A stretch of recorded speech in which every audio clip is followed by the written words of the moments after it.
How about now? Okay. Start again. Good afternoon and welcome to the Action Plan and Budget Committee of the Mid-Peninsula Regional Open Space District. I'm Kurt Riffle, Chair of the committee. This meeting is now called to order. It is 1:02 p.m. on May 16th, 2023. This meeting is being held in person at the district's administrative office and by teleconference pursuant to Government Code Section 54953. Members of the public can attend and participate in the meeting in person or via Zoom. Instructions for submitting public comments are available on the meeting agenda. Clerk, will you please call roll? Director Gleason. Here. Chair Riffle. Here. Director Coleman. Here. Thank you. Great. All right, next item. May I have a motion to adopt the agenda? I'll move we adopt the agenda. And I'll second. Okay, we have a motion and a second. Clerk, may I have a roll call vote, please? Director Gleason. Yes. Chair Riffle. Yes. Director Holman. Yes. Thank you. Motion passes 3-0. Right. All right, let's move on to oral communications. At this time, the clerk will call on members of the public individually who have submitted a public comment form. Commenters will be allowed to address the board for up to 3 minutes. Clerk, are there comments from the public, for members of the public on matters within the jurisdiction of the district, but not on the agenda today? Chair Riffle, I do not have any public comments at the moment. Okay, thank you. So we'll close oral communications and we'll move on to committee item number 1. And this item is approve the May 3rd, 2023 Action Plan and Budget Committee meeting minutes. Clerk, do we have any public comments on this item? I do not have any public comments. Okay, may I have a motion, please, to approve the May 3rd, 2023 minutes? Go ahead. It's so moved. I'll second. Okay, we have a motion and a second. Clerk, may I have a roll call, please? Director Gleason. Yes. Chair Riffle. Yes, Director Holman. Yes. Thank you. Motion passes 3-0. great. All right, on to committee item number 2. This is the continued overview of the proposed fiscal year 2023-2024 budget and 3-year capital improvement and action plan. May we have the staff presentation on the proposed budget and capital improvement action plan, please?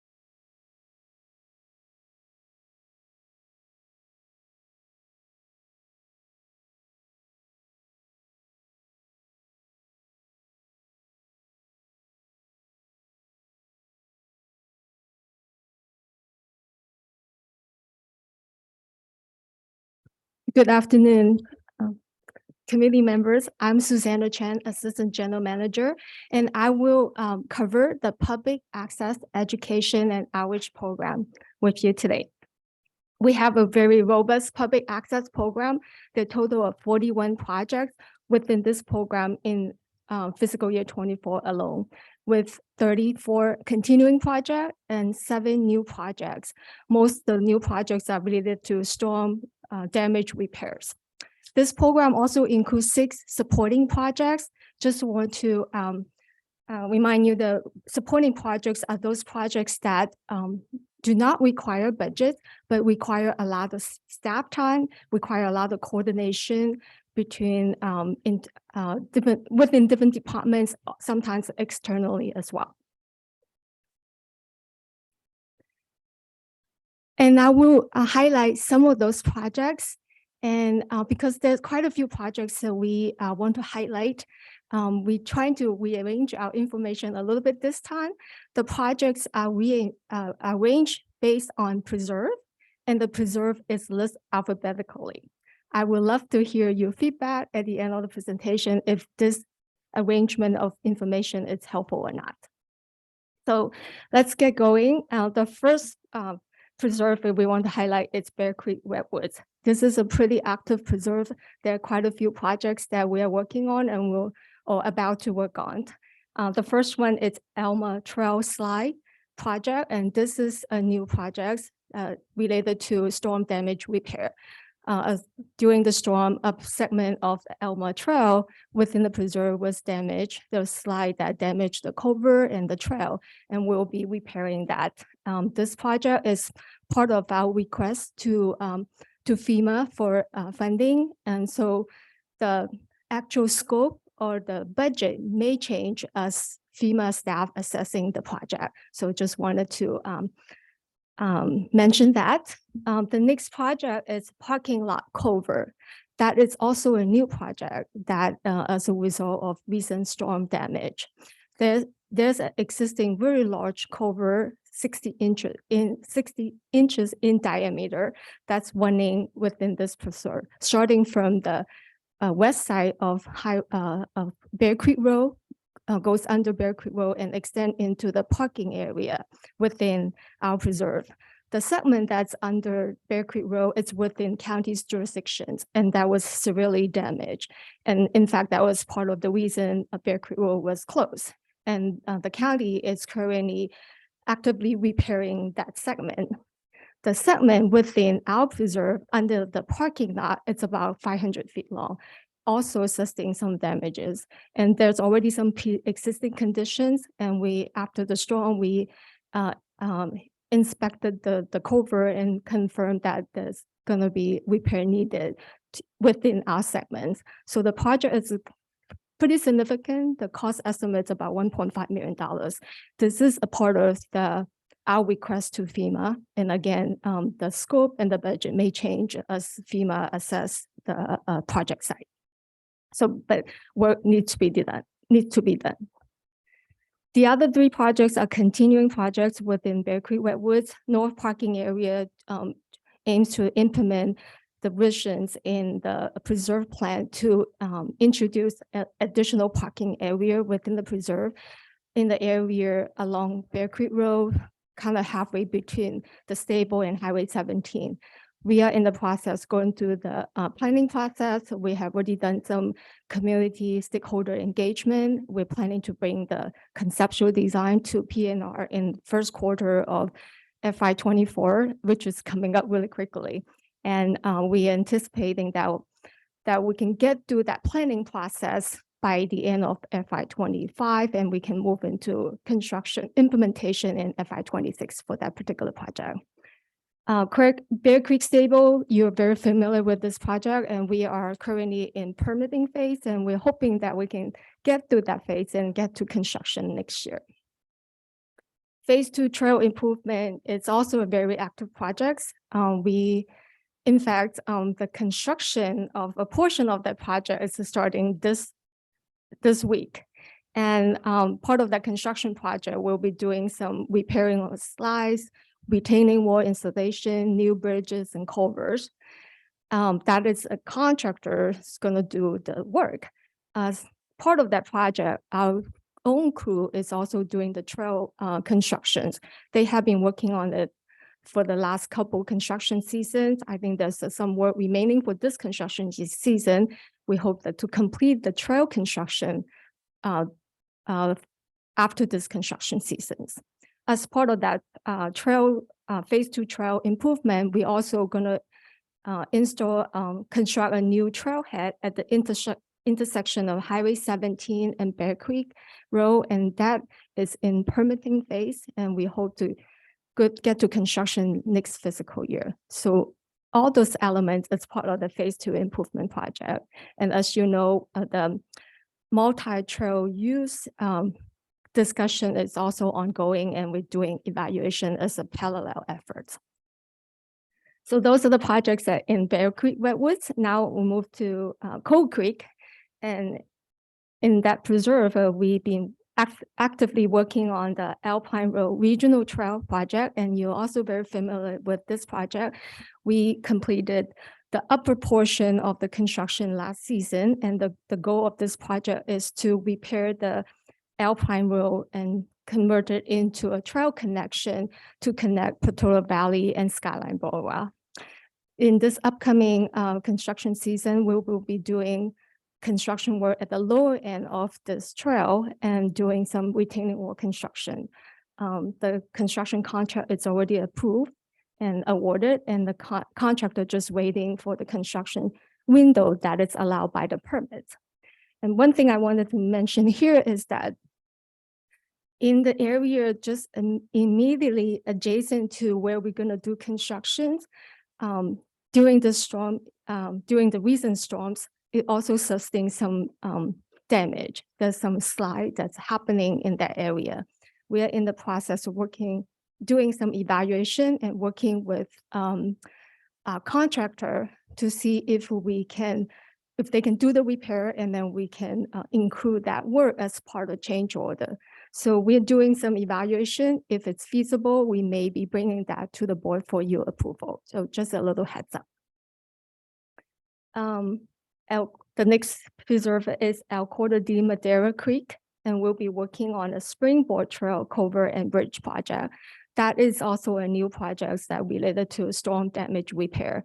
The springboard trail sustained quite a bit of damage during the storm events, and this project will, part of this project, we evaluating the need for repairs, and we take the opportunity to look at how to repair at least 4 culverts that was damaged and possibly 2 more, and then there's a bridge that need to be replaced. So this is also a significant project. So the estimate is about $1.3 million, and that is also part of the FEMA funding request that we are asking, hopefully get grant funds for.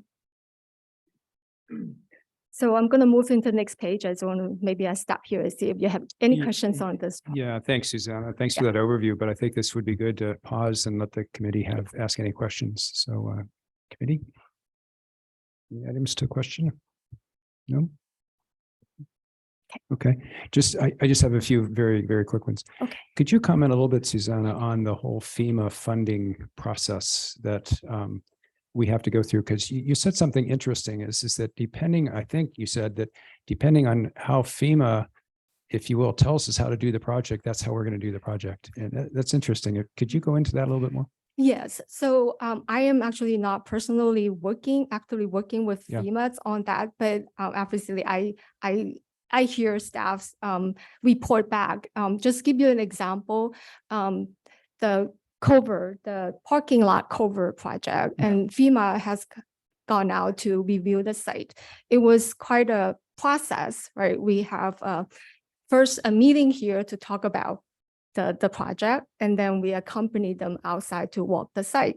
It was an evening and a half day worth of work for us to educate them about our project. And then also that is just the beginning of that process. And then we still have a lot of subsequent conversations and process that we have to go through in order to have a chance to get those funding. And then the amount of funding is really subject to their evaluations and determination later on. And that's just one locations. So that is just, as far as I know, this is the only location so far that we have received their inspection or assessment. There's other locations that are on our list that will require probably similar level of efforts. Right. Okay, good. Maybe something to think about when we present this to the board. The FEMA funding is significant, and it sounds like it has operational implications. It might be worth a slide just giving the board and the public a little bit of background as to what are we doing with FEMA? How much, what implications are there, and kind of where are we and where's that going forward? Because we refer to it several times in here, but it might be good just to condense that into kind of one update. Yeah, it's a good idea and good suggestion. And what I just described, really just the beginning, right? That to trying to get the funding. Once we have the funding, the follow-up reporting, it's also a very elaborate process that we have to learn and also have to follow. Right. Okay. So, okay, good. Good suggestion. Thank you. I have another question, but is there any follow-up to that? You okay? I'm going to move on to another project, but Did you say that that culvert is 500 feet long? Is that what you said? The portions within our preserve that require works is 500 feet. Yeah. Right. We basically buried a creek.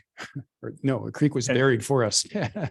And is all of that impacted, or it's a piece of it that's? Piece of it. Yeah. Yeah, So it's because we the part inspected close to that. Bear Creek Road is all that needs to be replaced, or? Oh, Okay. well, the segment under the roads are damaged Yeah, right. and it's being completely replaced Right. by the county, right? So within our preserve, and that's areas that that require some work. I think we need to further evaluate if the entire segment needs to be replaced, or if we can do it, just in certain segments. I think that need to be further evaluated. I see, thanks. Yeah, I have a follow-up to that one, Karen. Is it? Go ahead. Okay, so does that mean that Bear Creek Redwoods will remain closed during that culvert repair? Doing our work or? Yeah. Well, so right now it's closed because the county is road. doing their Right. segments, right? Right. And for our work, it really depends on the scope and also depends on the construction method, Oh. right? So I think we have some preliminary conversation just with the engineers. We're thinking about, we do have to open it and replace it. So that means there's gonna be some impacts to the parking area. Right. Okay. I don't want to dive into the details of the project, but I it's know, such a it's popular something. preserve and Yes. yeah, so, okay, thanks. Karen? Yeah, just one, can you remind me why some of the projects, this one being one of them, don't have project numbers? Because they're new, right? They new to this fiscal year, and a lot of those projects are new because of the storm repair Right. need. So when they get activated enough to become a topic of conversation and be in the budget book, they aren't automatically assigned a number? Apparently not. Sorry, they will get a project number when we finally, the final document, right? Yeah, in the final document, they will receive the project numbers. Okay, And by that final document, are we saying the document that goes to the full board? So the one that goes out May 24th? So for the May 24th packet, this that you have right now is the development. We're fine tuning it for when it goes to the full board. okay, very good, thank you.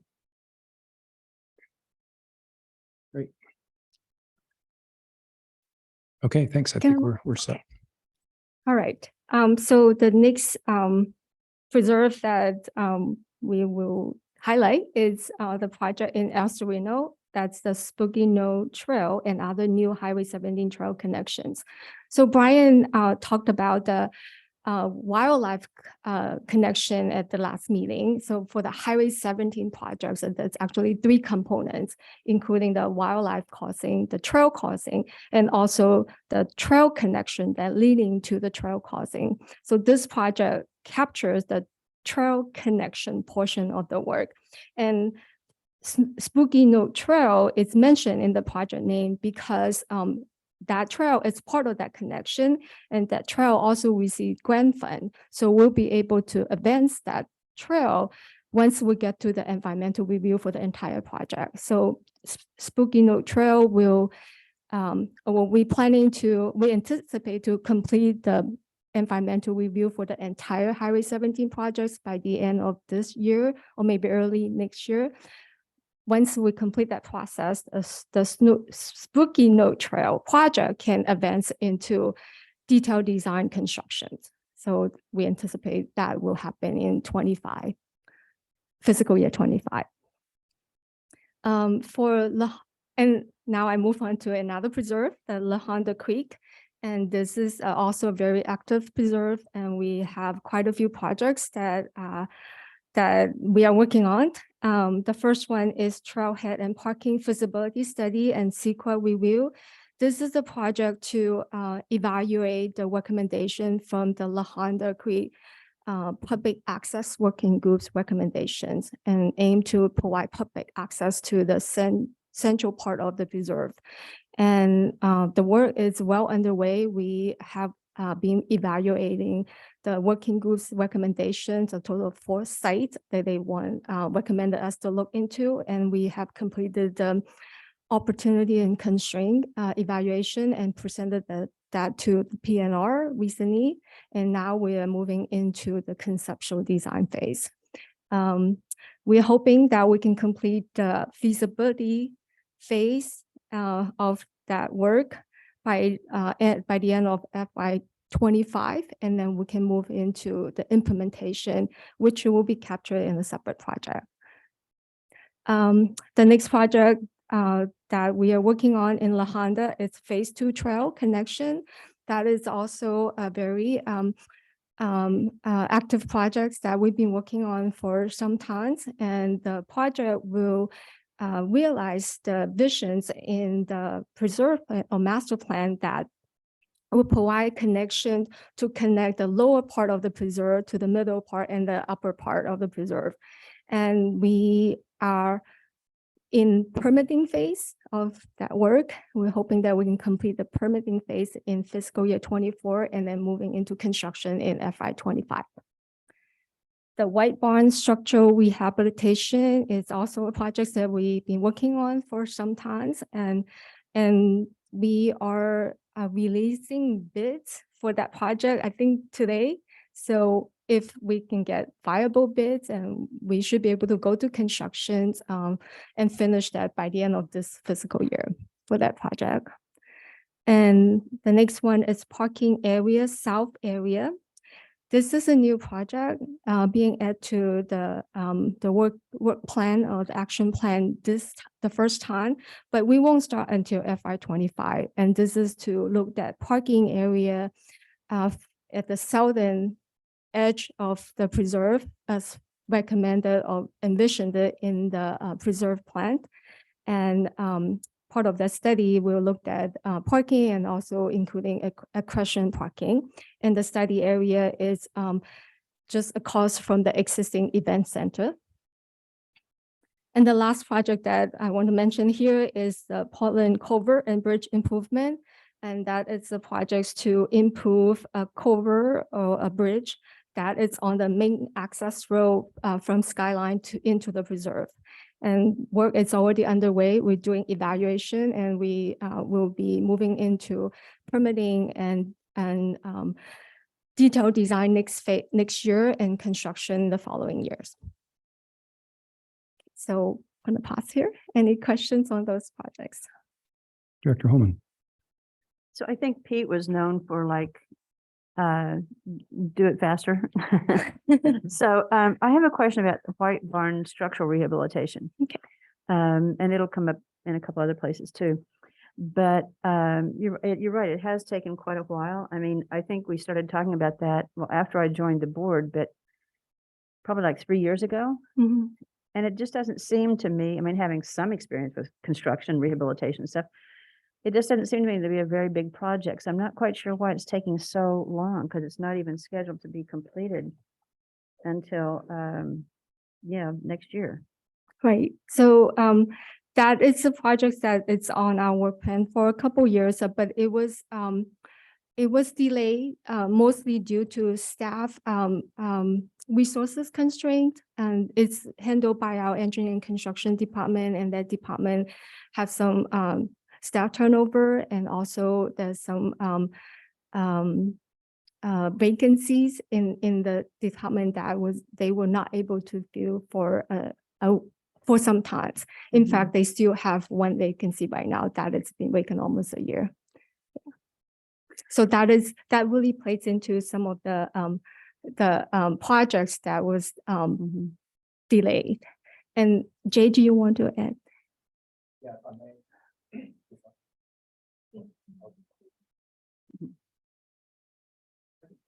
Yeah, come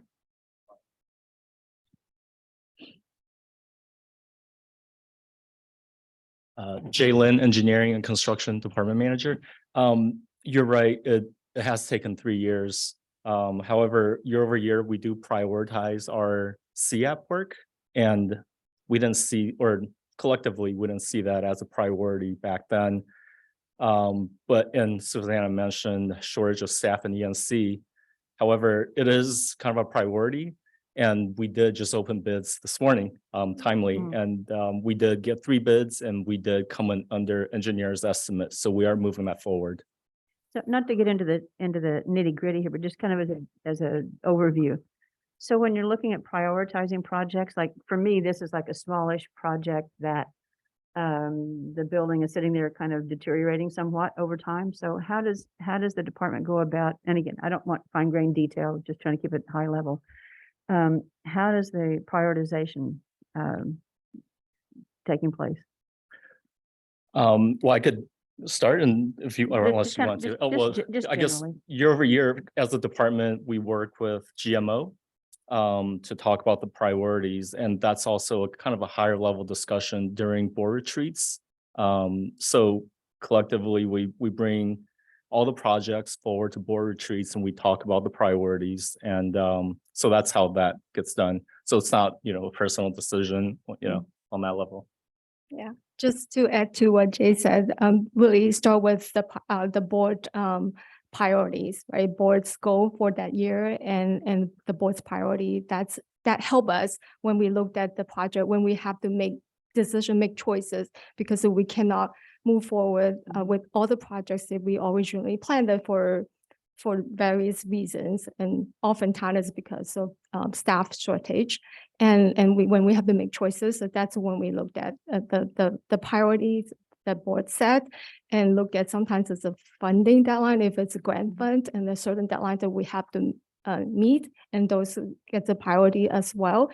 And there's some regulatory constraints, and the permit requires to have to perform that work within certain windows, and we cannot miss it. If we miss it, then we have to wait another year, and those gets priority as well. So those just some of the examples when we prioritize. That's helpful. Thank you so much. Okay. Director Gleason? For the Spooky Knoll project, the budget that's shown in here, that covers just the Spooky Knoll Trail and not the connection down to Highway 17 area. Is that correct? That's correct. Right. Yeah, yes. A lot of the connections, we don't have a dedicated funding yet, and Yeah. it's part of our works to look for grant funds and other funding sources to fund those improvements. That is ongoing, that work. Yeah. Yeah, and I think the other project has a lot of other interactions and constraints too. So, Yeah. And for the phase 2 trail connections at La Honda Creek, do we have a target opening for that connection going up from the Sears Ranch Road area to the top? I need Brian to help me. So the phase 2 trail doesn't get there, right? The phase 2 trail. So the phase 2 trail would connect up to, Can you?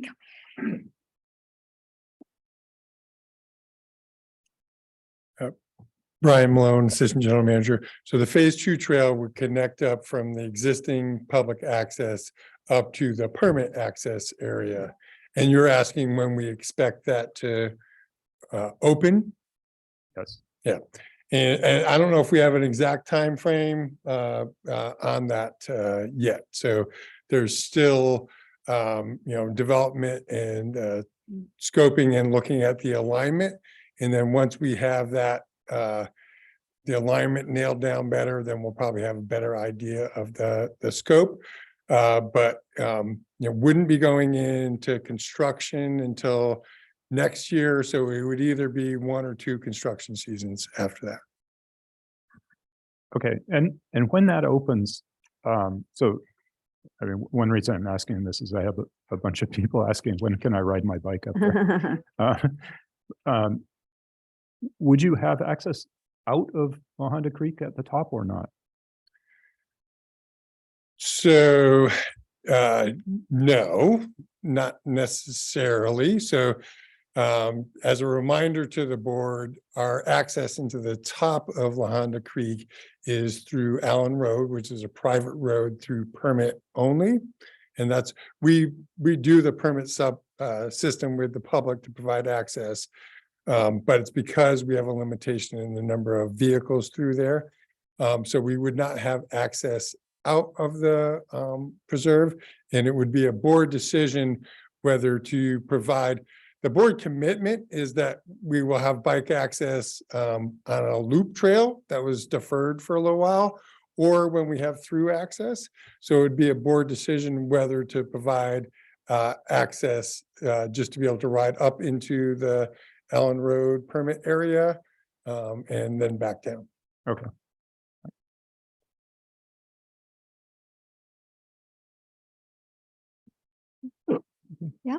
Okay. All right, move into the Long Ridge. And here, the active project is to look at the trail connection to Eagle Rock and Devil Canyon. This project is to provide about a mile connections of Skyline to Eagle Rock and Devil Canyons, very scenic destinations.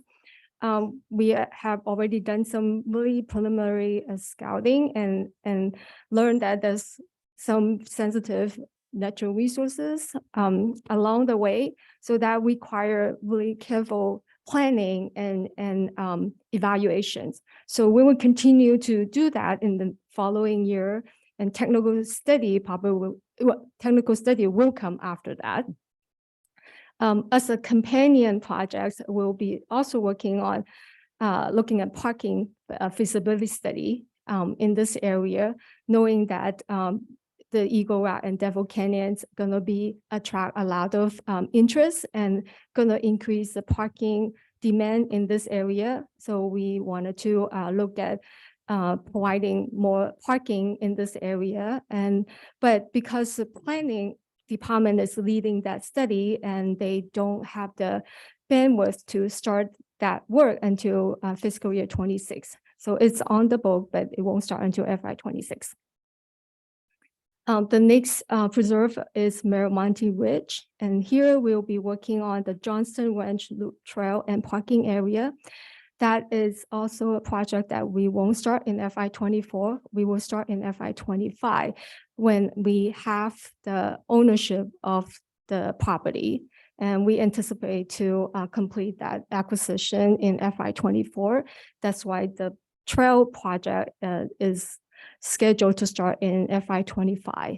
But I do want to mention that this is a partnership project, and we will be working with City of Half Moon Bay to utilize their city-owned Johnston House property as our trailhead and parking area. So that partnership discussion is ongoing, and we're working with the city to develop agreement to memorialize that partnership, and that it's currently being worked on. For Montebello, there's a couple projects that we will be working on. The first one is a Black Mountain Trail extension, and here we will be utilizing an existing easement to Lehigh Quarry to construct a new trail that will have a better, more gradual slope than the existing Black Mountain Trail. So it's a new trail that we'll be working on. The next one is also a new trail project that we'll be working on for the Upper Stevens Creek Trail connection. And this project supports the Stevens Creek Trail system and focusing on the portion that is above the Stevens Creek Reservoir within our preserve and the county park land. And this is also a partnership project that we will be working with the county to develop a multi-use trail to connect Montebello to Upper Stevens Creek County Park. So the pace of that project will largely depend on our partners' availability, and they have committed to start the projects, but we did hear recently that their availability is impacted by the recent storm. So the progress will remain to be seen, but we are planning to start with developing agreements, starting with the typical trail planning process to do scouting and then follow with technical studies. Okay. Any questions from the committee on this slide? Director Gleason. So the Eagle Rock and Devil's Canyon, there are social trails on both sides of the canyon in there now. And you mentioned sensitive areas. So are those trails going through places that you want to get them out of? And I'm just wondering what portions of the social trails are maybe suitable for use and what portions are not, just at a high level. Okay, no, you go ahead. So probably the most important resource that we have to be sensitive is active peregrine falcon nesting. And those areas that they're nesting are potentially impacted by the social trails and climbing, and also by increased public access. So we're already talking about how do we plan the project so that it can allow public access, but then also minimize existing and future impacts to natural resources.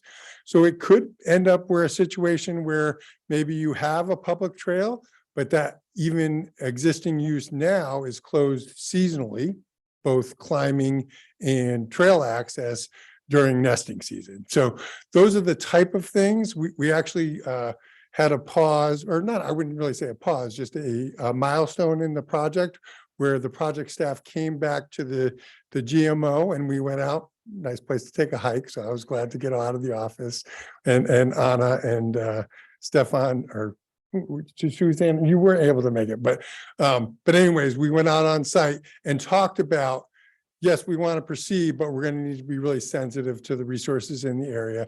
Obviously, the riparian area is another sensitive resource, as well as all the Tafoni structures of the caves on the backside of the ridge. Thanks. Thank you. Thank you.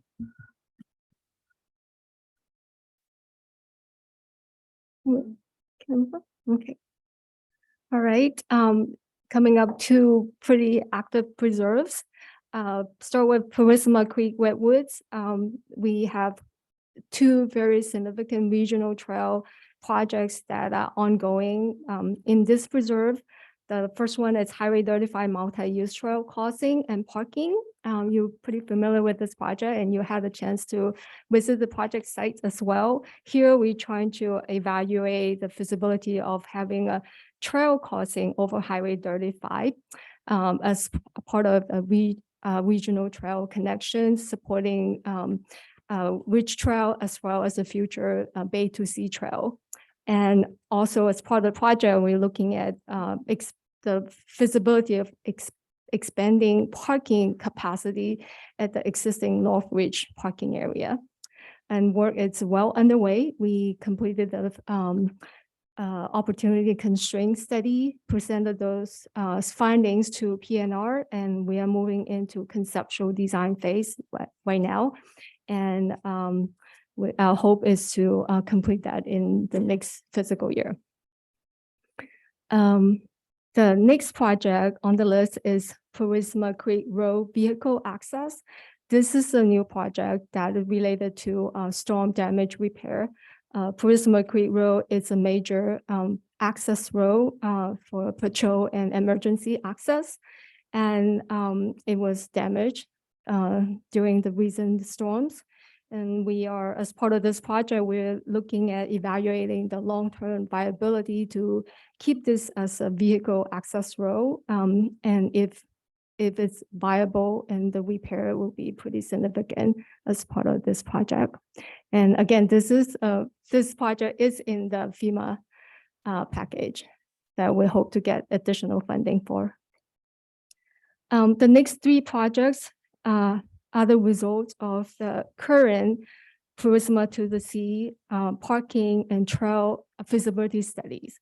That work is almost completed, and in fact, we're scheduled to bring that feasibility study result to the board at your next board meeting. And pending board's approval, we can move into implementing the finding of a recommendation of that feasibility studies. And the work is divided up into three projects, and they're going to be led by different departments. The first one is comprehensive use and management plan. There will be led by our planning department to develop that comprehensive use management plan for the preserve to include the improvement that is recommended in the feasibility study, including trail, parking, and also other natural resources work that our natural resource department are planning. So it's a comprehensive study, and as part of that, we'll do the environmental review to cover all those planned improvements. And then the parking project will be led by our engineering and construction department, and they will be implementing the preferred parking options that the board will support and approve. And for the trail project, it will be led by our land and facility department, and they will be implementing the trail alignments that the board approved. And just quickly mention the Purisima Preserve multimodal access implementation. That is a supporting project, and the board approved the Purisima Preserve multimodal access study last year, and there's a selections of transportation demand management strategies that are recommended in that study that the board approved. A lot of them will be incorporated into the Highway 35 or the parking projects for the Northridge parking lots, and also the new parking lot to support the Purisima to the Sea Trail. This supporting project focus on the strategies that are not included in those future projects. For this upcoming year, we'll be focusing on improving wayfinding to the existing Northridge parking area. So move to the next preserve at Rancho. It's a large preserve and several projects that we are working on. The ADA path to Deer Hollow Farm. This project is trying to provide a safe access for pedestrian. Currently, the pedestrian and vehicles are sharing the road connecting the main parking area and Deer Hollow Farm. This project is to look at if we can provide a separate ADA compliance path for our pedestrians. So the work, it's already started. We're looking at different options, and we'll be bringing those options to the public and get their feedback and going through our normal process, the PNR review process in the upcoming year.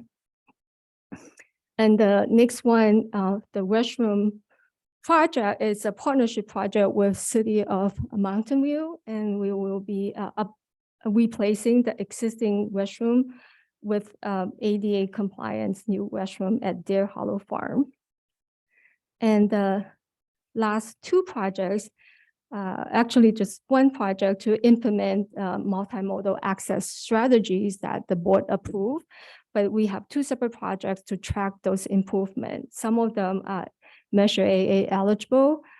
Those are more physical improvements, such as the dynamic signs and some of the bicycle improvement, bike access improvement. Those are MAA eligible. And some of the strategies are not MAA eligible, such as the evaluation of the shuttle program, the White Hill program. Those are being funded by general fund. And we're making a lot of progress, and we'll be bringing some of our findings from the studies on the shuttle program, the White Hill program, to the PNR very soon in the next month, or maybe end of this month. So a lot of progress, and we'll continue that work in the next fiscal year.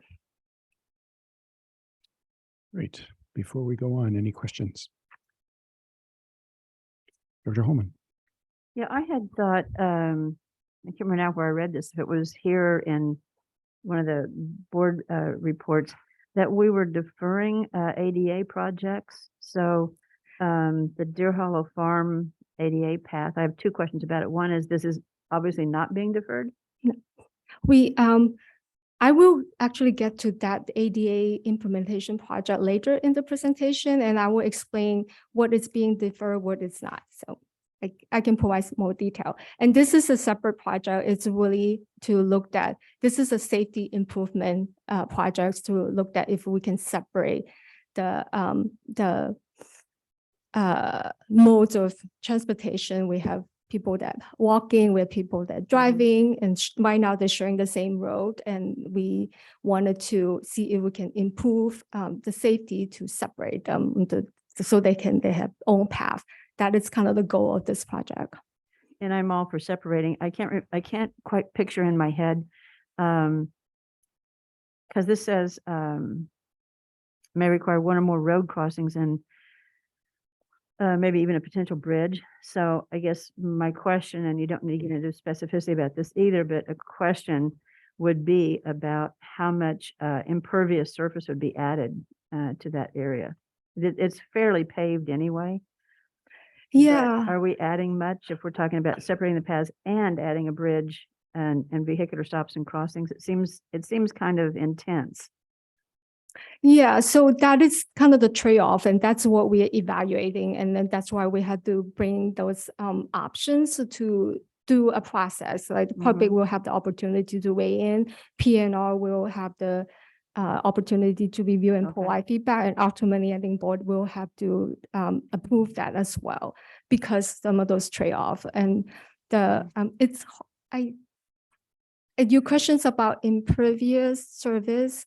Because right now, the road is paved, Right. So road is not going to change, and we are considering a separate path that should, but it's ADA compliant, so the surface has to be stable. So that's why those details probably have to be Right, yeah. answered during the design phase. Yeah, okay, that's fine. I'm always looking for, separating is really, really great. And sometimes there are opportunities to actually narrow a roadway. But anyway, don't need to get into that kind of detail now. Thank you. Okay, thank you. All right. Next one is Russian Ridge. And here we are looking at the California riding and hiking trails. So the California riding and hiking trail was first envisioned by the state in 1945. They worked on it, but they never really completed.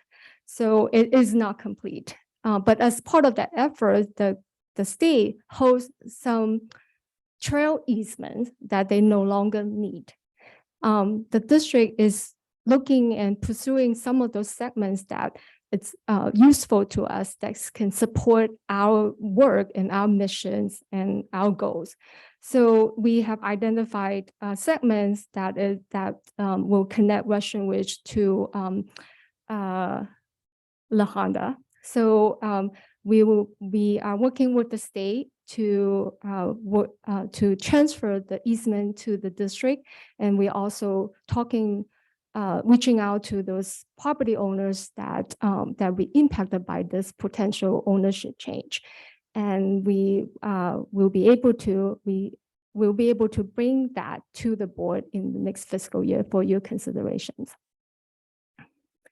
In Sierra Azul, there's two projects that we working on, or one will be working on.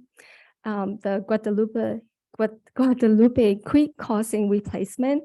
This is not a storm-related project, not a project related to recent storm damage. It's a project that we wanted to do because that particular culvert crossing, it has signs of failure, and we wanted to replace that, a culvert crossing, replace it with a bridge, and something that we planned to do and will continue to work on.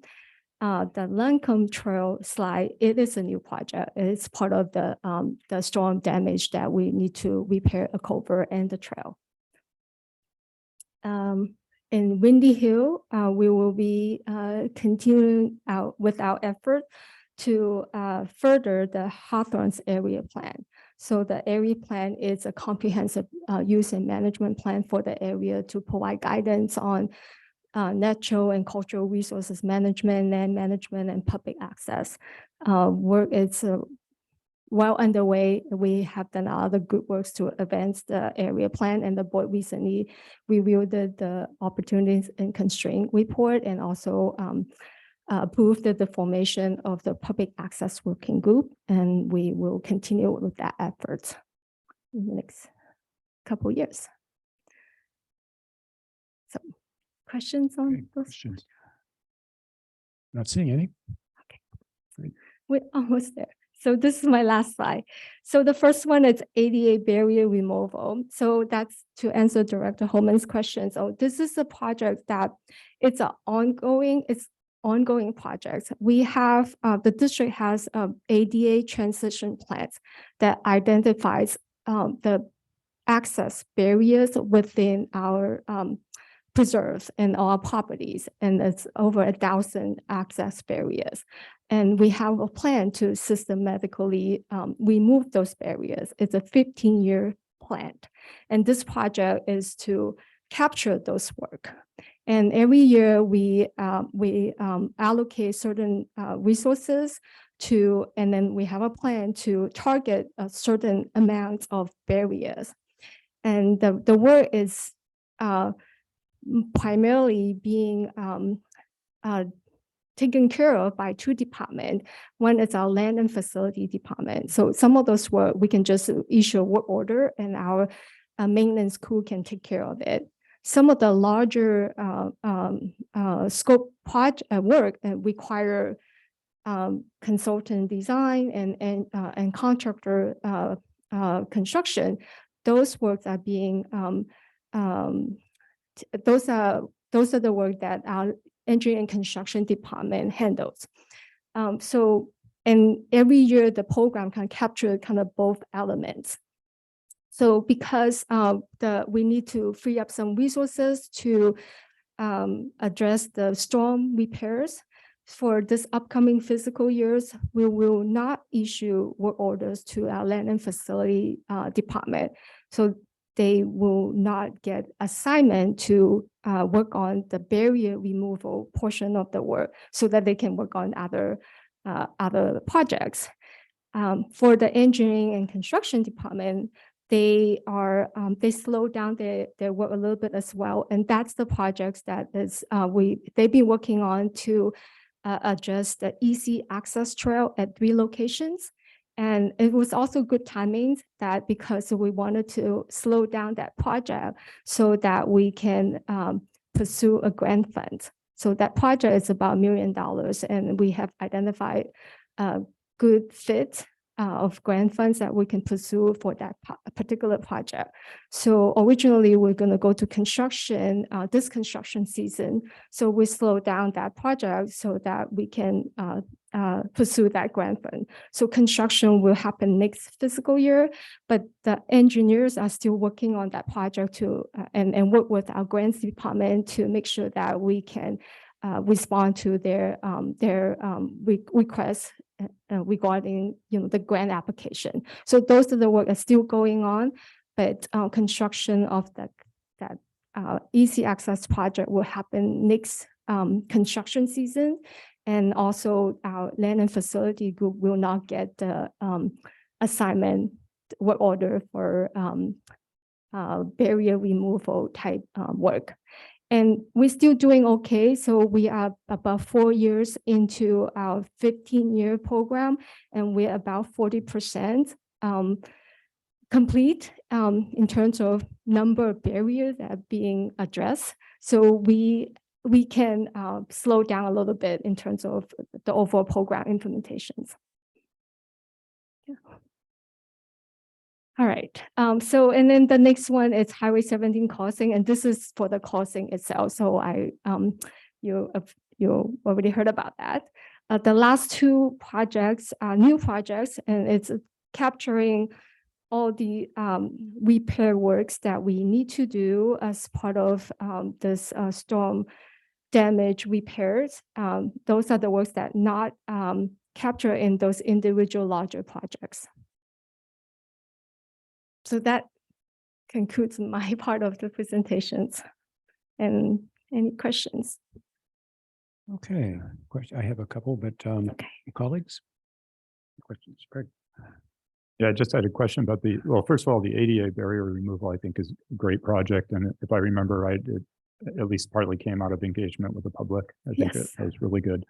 I think a couple of months ago, we had a motorcycle incident in El Sereno, and I was just wondering, do we see any any difference in the frequency of things like that over time?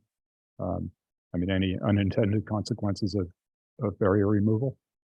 Or is that just I- an infrequent You know, I have to say. thing I'm that not- happens over time?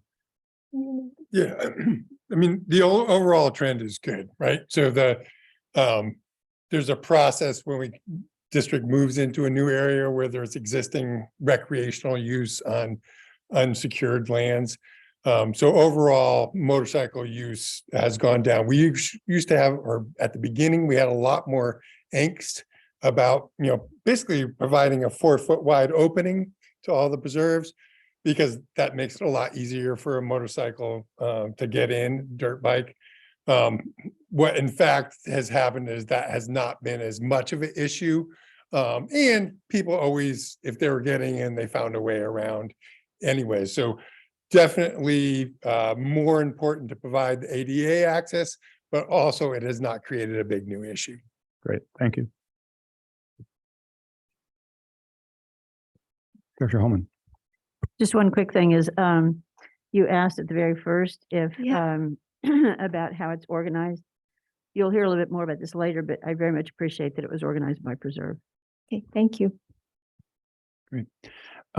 My one question is actually, if you were to go down to slide 74, 74. Oh, yes. were you going to go in? I'm gonna show that to you and then you can ask questions on that, Oh, on any projects here and we will respond. Yeah. okay. So here we go. This is actually just more of almost a process question, but I'll use an example. On page 70, or excuse me, slide 74, there's the Fremont Older parking area improvement. Mhm. And that has a little asterisk next to it. And my question is, it looks like there's not going to be any action on that, or at least, if you will, improvement on that until FY25 or later. And, my concern is that Fremont Older is, one of our top 4 preserves. I mean, like that famous philosopher Yogi Berra says, it's so crowded there, nobody goes there anymore. And I'm just wondering, so what does that mean, that it's not going to be FY25 as it says here? It could be FY26 or FY27. And one of my concerns is, oh my gosh, that's an area I'm concerned about delaying that. So this, that project was deferred because we need to free up resources to address the storm damage projects. So Yeah. that is one of the projects that being deferred because of that. Yeah. And I believe we only deferred it for 1 year. And From FY24 to FY25, yes. Okay, Mhm. okay. Okay. Can I just interject, just sorry for interrupt, but I just want to support that because I hear complaints about parking at Fremont Older as well. And it is, as Kurt says, it's one of the most frequently visited preserves. So if there's a way to accelerate that, it would be much appreciated.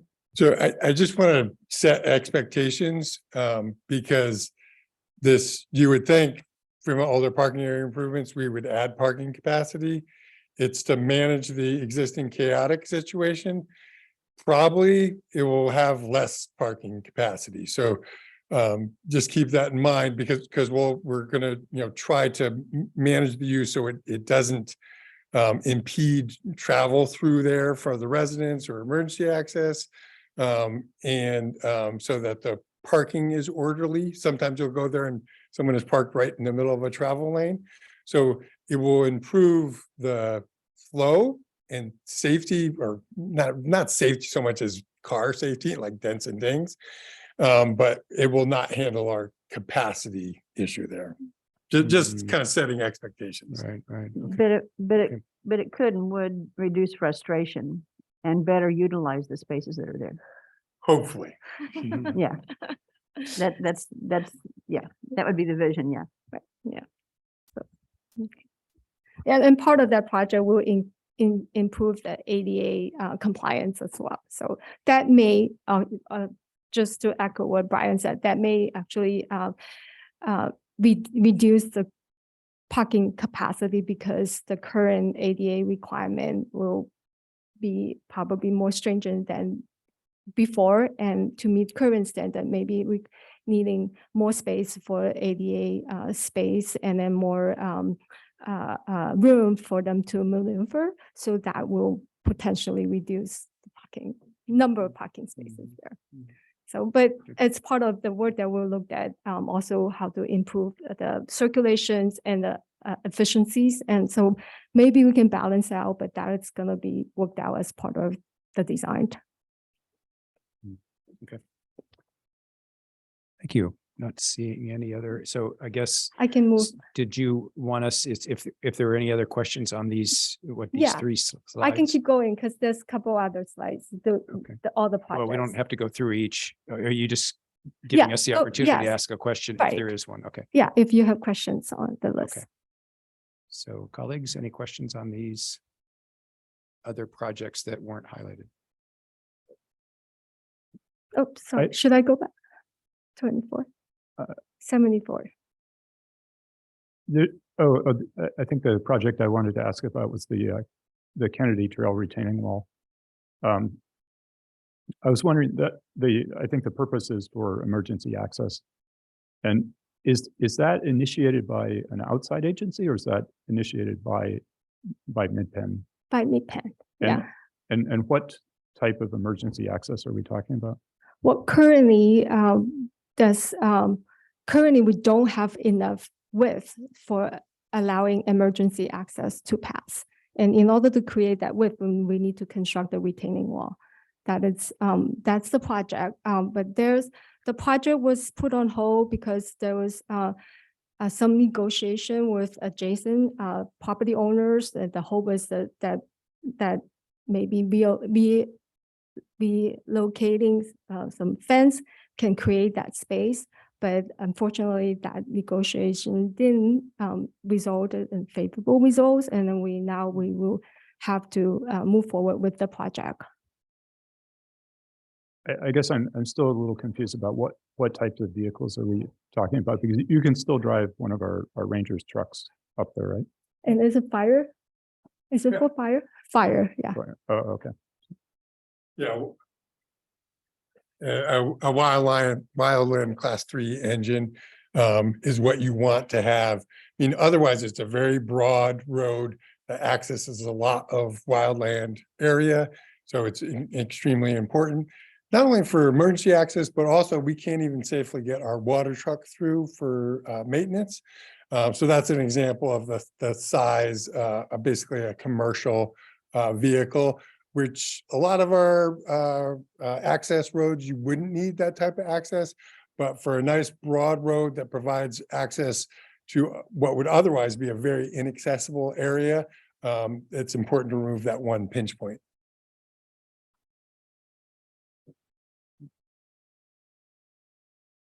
Okay. Any other questions?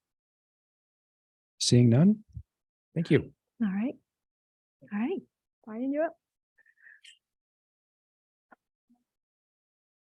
Oh, take that back. I We do do have have one, I did one question. It's, Go fast enough. I'm sorry. That's just kidding. I'm sorry, it's the MAA 05007 Honda Creek Phase 2 Trail Connections. And looking at this insert,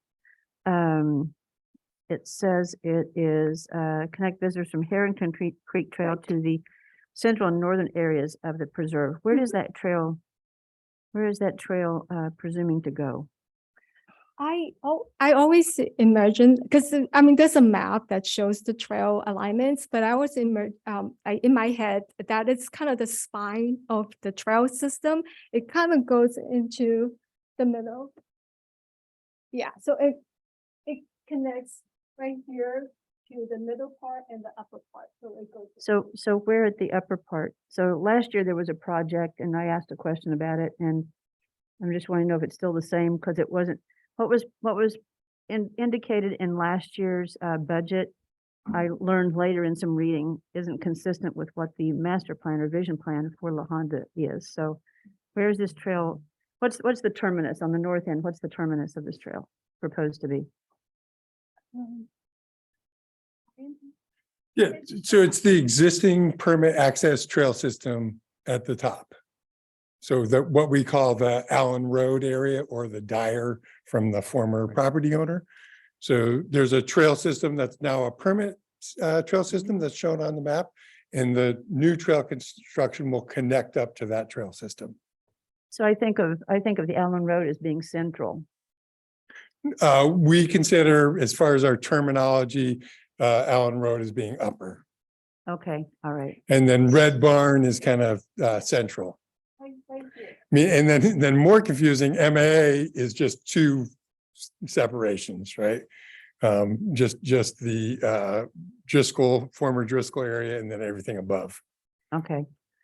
So in the budget last year, it talked about a trail that would stop short of going to 85. But then in the vision plan, it talks 80, about a 80, trail that goes, 30. I mean 35. Yeah. I'm sorry, goes to 35. So what's being considered here? So there is no trail or no plans to provide public access on 35.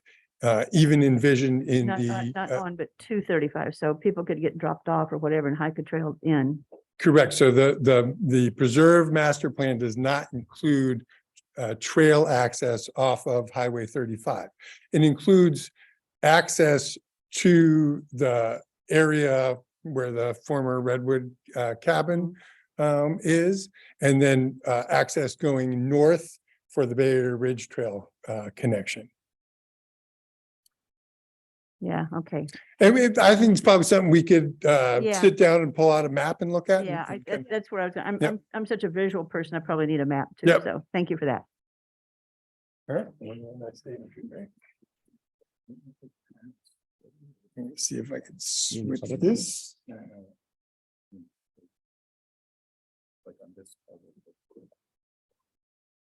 Well, well, it's at the committee's pleasure, but I think staff is reserving comments until the end. We've got one more. Oh, more for section public comment? No, for committee comments.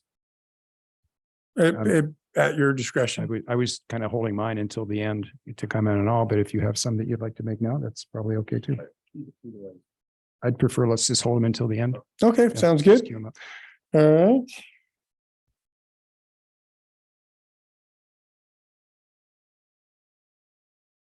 All right, so now we move into assets and organizational support. And I'll mention at the beginning, I actually chose to highlight a lot fewer projects.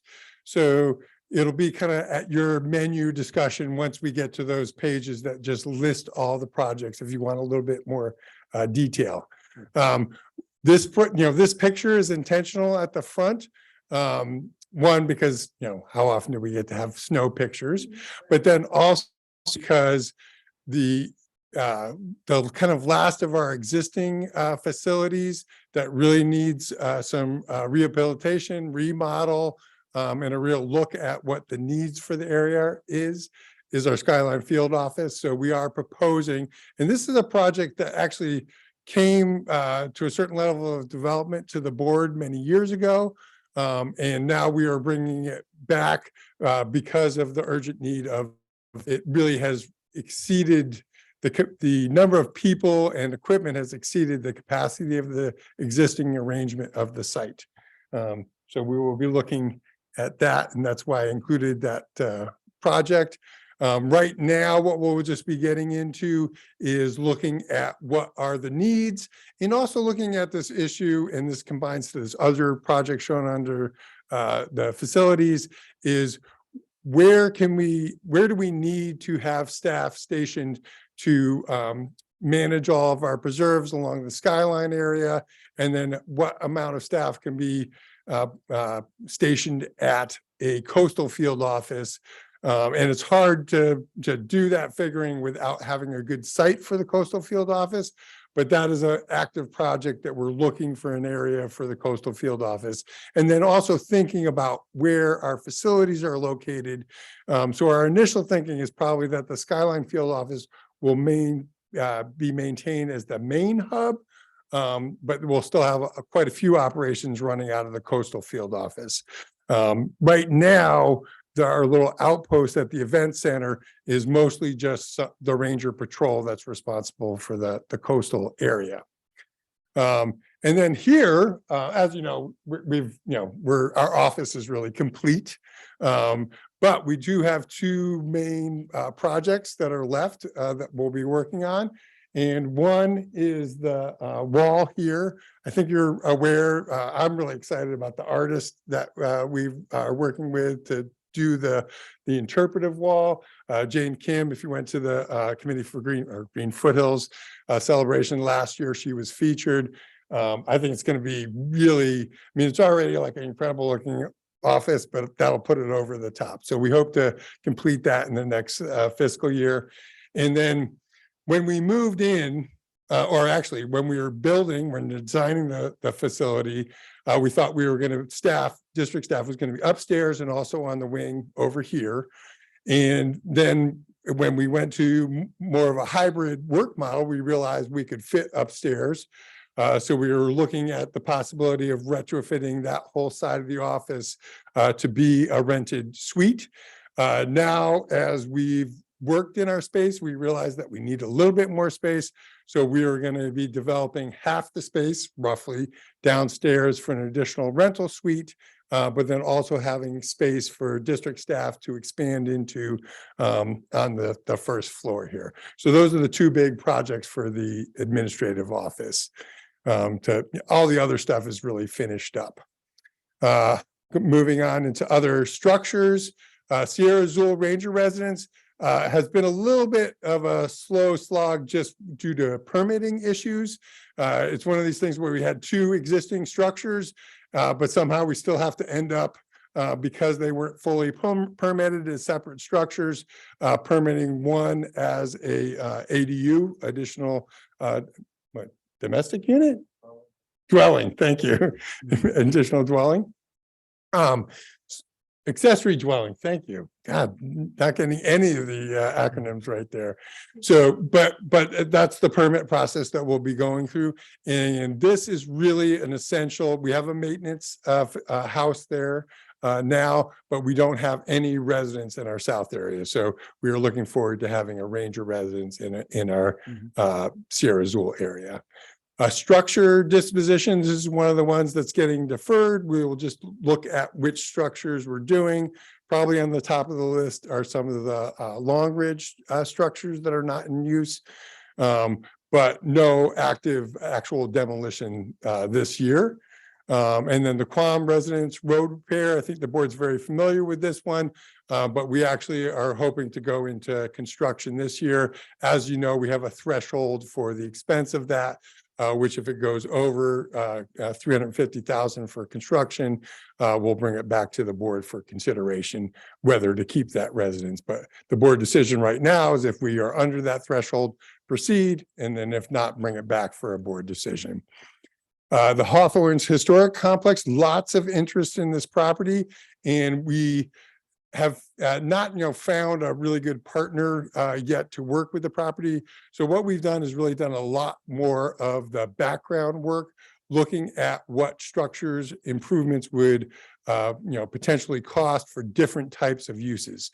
So we have a lot more information now to go out to stakeholders, particularly Portola Valley, to see what interest there is in working with the district to utilize these structures in the future. So we think we'll be able to come back to the board with a much more concrete project. A lot of progress has been made just in the evaluation stage. So still looking forward to building a partnership, not looking in this next fiscal year at actual construction or that sort of thing. And then the resource management permit for the former event center, I think you have been notified in some manner, but we don't have the piece of paper in our hand, but we are very close to that, and all of our approvals to get that permit in place. Now, and that will happen before the end of this fiscal year. So what this project is taking those, conditions that are in the resource management permit for the site, and then now we have to do the demolition of some of the like the stands above the riding ring, and then some of the improvements that we want to do. So, and there will be additional requirements as we go through those building permits, that sort of thing. But that will help us utilize the site more effectively. Any questions on this slide? I have a question. Any others? Go ahead. Yeah, on Hawthorne's, it talks about potential partner or partners. I understand from some prior meeting that a prior potential partner was still in the mix. Is that the only one? And has the town of Portola Valley, as I'm remembering, the town of Portola Valley was the biggest obstacle in that partnership moving forward. So I wouldn't say that was tell me if I'm the, incorrect. yeah, I wouldn't say that was the obstacle. The expense, and I suppose part of that is meeting permit requirements, but not anything particular necessarily to the town. Plus also the restrictions on the easement on the property, but that it was just became more expensive and a lengthy process to develop the old mansion for the facility that partner was looking at doing. And then they moved on to a different site that they're actively working on now. They are still interested in potential partnerships though. So that's not, that opportunity has not totally dissolved. So opportunity for the mansion? Yeah, opportunity for the mansion or other, I think there may be more interest in some of the other structures on the site. And is there any other partner in sight? Certainly, at least as initial conversations, the town will be an important partner in talking about what their interest is in the site. And do they want any involvement in, kind of helping to reuse any of the structures. So that's a conversation. It's not that they've been identified as a potential partner, really. Yeah, I would, you want to speak to that at all, Susanna? Yeah, I would certainly say they are a partner, but they haven't been identified as a partner that's willing to, at this time, take on the Right. project. Or for an identified use or purpose, yeah. Right, I think Brian is correct. Town of Portola Valley is definitely a partner, but if you talking about like a funding partner, then at this point we are talking with just one potential partners regarding that. But they definitely is a partner as we looked at reuse or repurpose of this historic complex. That there's multiple structures within the complex, and we are looking at all possibilities. Okay, thank you. Okay, other questions? I have a question. You okay? Great. Brian? Oh, no more questions? No, well, I do, but actually it's on the summary page. So Oh, I okay, just yeah. hold to get to that, or do you want to? Well, I just had a few more to highlight. Let's do That's that. all right. Sorry. Yeah. All right, so one of the things I really wanted to highlight was our diversity and equity and inclusion programs. There is a page in the board report, page 31, that's attachment 2, that kind of goes through that highlights, but there's really three big things that we're working on. So one is we're in the process of hiring a DEI consultant, and they will really look at the entire district structure, look what types of training do we need to provide to staff, and then just a needs assessment for the district. So that's going to be very useful and a huge step. And then also recruitment is in process for a recruitment DEI specialist that will really help us take the next step for our recruitments and retention to continue to diversify our staff. And then our outreach is ongoing, but that's a huge component of DEI, making sure that we are being very inclusive and reaching out to groups that can bring people that haven't necessarily had as much exposure to open space in the past. So those are our three main components. I wanted to highlight that a little bit. The FOSM, the Financial Operation Sustainability Model, I think you're all very familiar with. We're making great progress. The consultant has been out doing staff interviews. We expect that to progress and to have some recommendations and then a final report for the FOSM.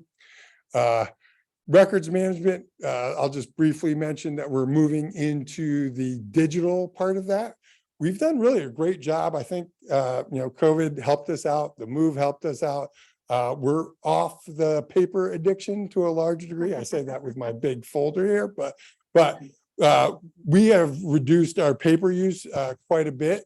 And now it's what we're looking at is our digital records to kind of get that in shape. So that will be another big lift, but we're making great progress. Same thing with the San Mateo County master permit, that's progressing along. The preserve use permit system, that's really just maintaining our existing types of uses and how we do permitting, just a different software system. Our current software is very out of date. The radio system assessment upgrade, I'll mention a couple things about that. It has been delayed through negotiations. We really want to work with Motorola because the county that does all the maintenance of our site, works with Motorola, and they are very effective at managing and maintaining all of our communication sites, which would not be possible if it wasn't Motorola. So we're really negotiating with them to not have to buy into a much more expensive system. I think it makes sense. This is one where the scope is much more important than the schedule. And then the other thing I'll mention, we talked about it just in the budget discussion, but this one, we did not budget the cost in this fiscal year. It will be one of those things that comes out of the reserve and is a budget amendment for this year when we get to the point where we can make those expenditures.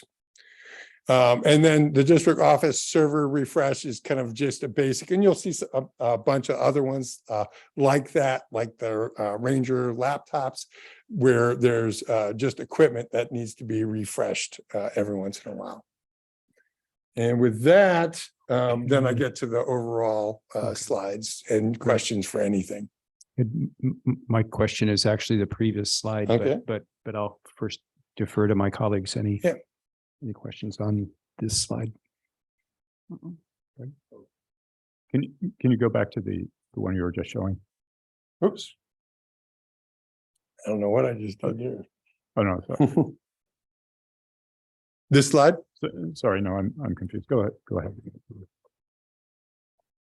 No, I'm withdrawing my question. Oh, okay. Okay. And then you wanted the next slide, correct?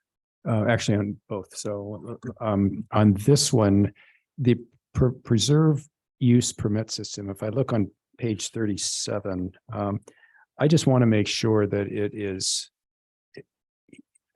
easy or straightforward for the public to be able to get a permit. And frankly, I've been using the system, and Leslie Wright is fantastic because within 24 hours, actually within an hour, I get some kind of so I kind of like the way it is now. I'm just hoping for efficiencies that we're not going to make that any worse. So is that? Yeah, so I think the main effect will be making it easier on staff. I don't anticipate that there will be a huge change for the public. Right. But we'll have to look at, as we're looking at systems, like, Right. oh, is there something that we can put online that makes it even easier for Right. the public? Right. But that'll be part of the development of the system. Okay, good, because we're using the permit system kind of as a tool. So for example, when we open Cloverdale, or it'll be a permit system. So I just want to make sure the public, Yep. is kept in mind. Yes, Right.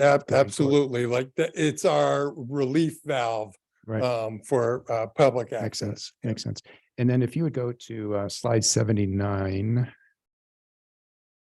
Previous slide, I guess.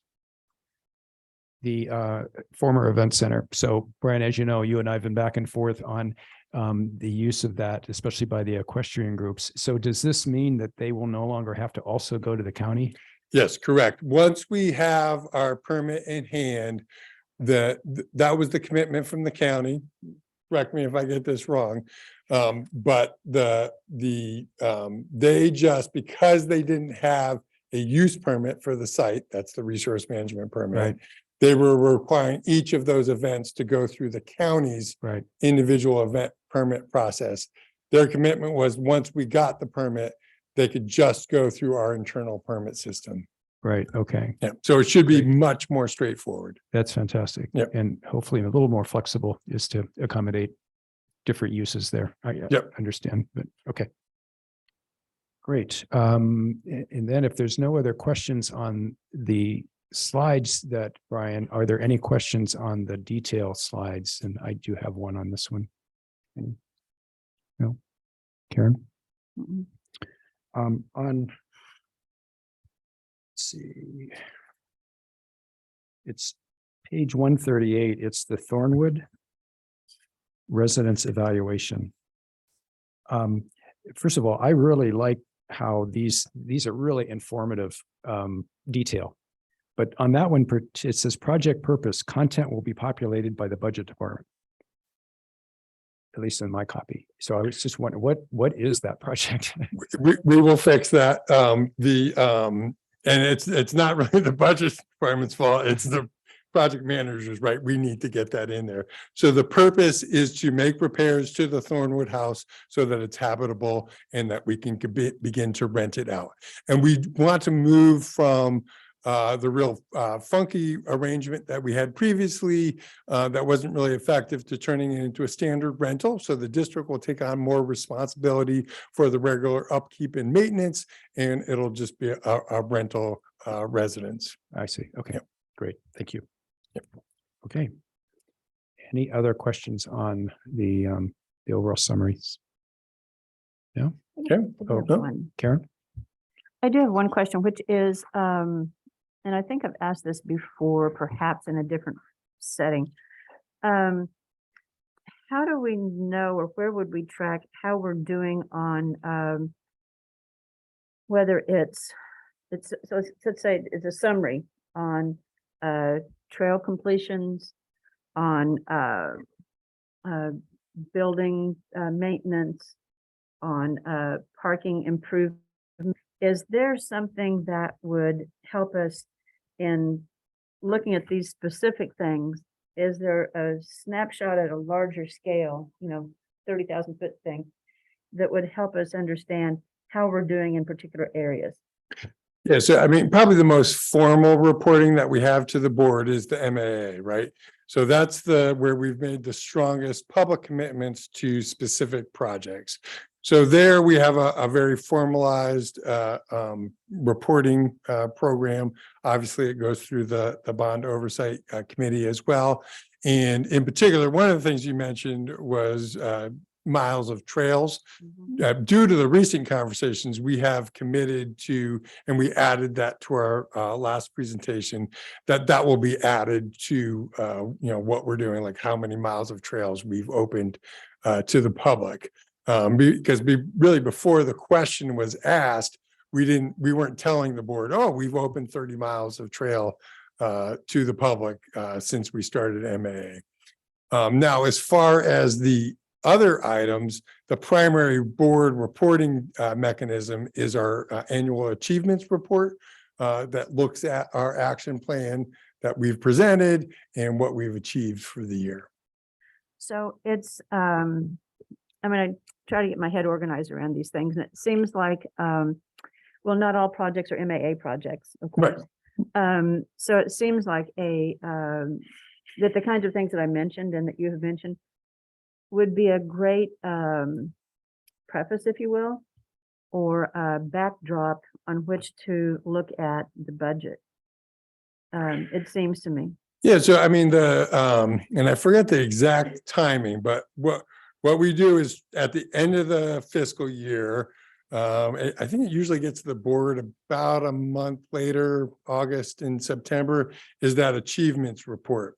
And then we really are kind of, as far as the staff focus for planning, then moving forward, like, okay, thinking about the retreat and looking at all the background materials to bring that to the board. So you get the achievements of the last fiscal year, and then we come to you with the environmental scan at the retreat after that, and then we're back in the cycle for preparing the next year's action plan. That's kind of how we think about it. Yeah, I might have a little follow-up Yeah. to that, but Yeah, and just to add to what Brian said, is the Bond Oversight Committee report is, it does just measure AA. Yeah. But there's a Yeah. lot of work that goes into that, and I think it's a really good summary of kind of where we've gone each year. Yeah, I mean, a lot of staff work, I mean, there's, believe me, I shouldn't admit to this, but there's a little bit of groaning, right? We just got through with the fiscal year, we accomplished a lot of projects, and then we have to put a bunch of work together to like report out. But it ends up being a great document, kind of celebrating what we've achieved Sure. over the year. So we really do expect that to be one of your resources. Okay, All right. great. All right, now we're opportunity for public comment. Okay. Board would wish. Great. So we'll take, first of all, thank you, staff. Thank you, presenters. We just have had 4.5 hours of presentation over our last 2 meetings, and we were the easy part. You guys did all the hard work. So I'm very impressed with what you've presented, but we'll reserve more comments in a bit. First, let's hear from our public. So Clerk, do we have any public comments? Chair Ripple, we do not have any public comments. What? This is it. This is the good stuff. I can't believe they're not commenting on this. All right. Well, we'll provide comments then. So let's bring it back then to the committee. And does the committee have any further questions or comments that they would like to share before I ask for a motion? So, I defer. okay. Director Gleason. Yeah, first, thank you very much for all of this and all of the work that went into it. I also wanted to say, I think other people have pointed this out, that, I know this winter was very painful for the staff.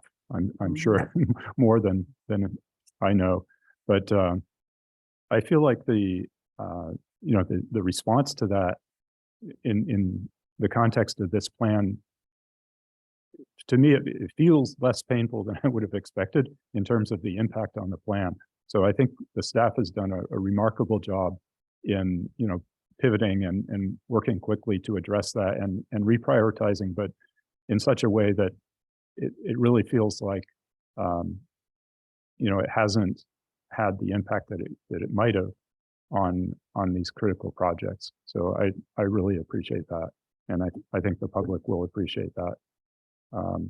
I've also had lots of comments from people, who've met our staff out in the field. They see them working, to get places back open again. And, I think a lot of flexibility was used to keep, or either to keep places open or to get them open quickly, even when there was still more work that would have to be done in those areas. So that was really good for the public, and people do appreciate that. I wanted to make a couple of comments relative to the Trails memo that was published a couple of weeks ago.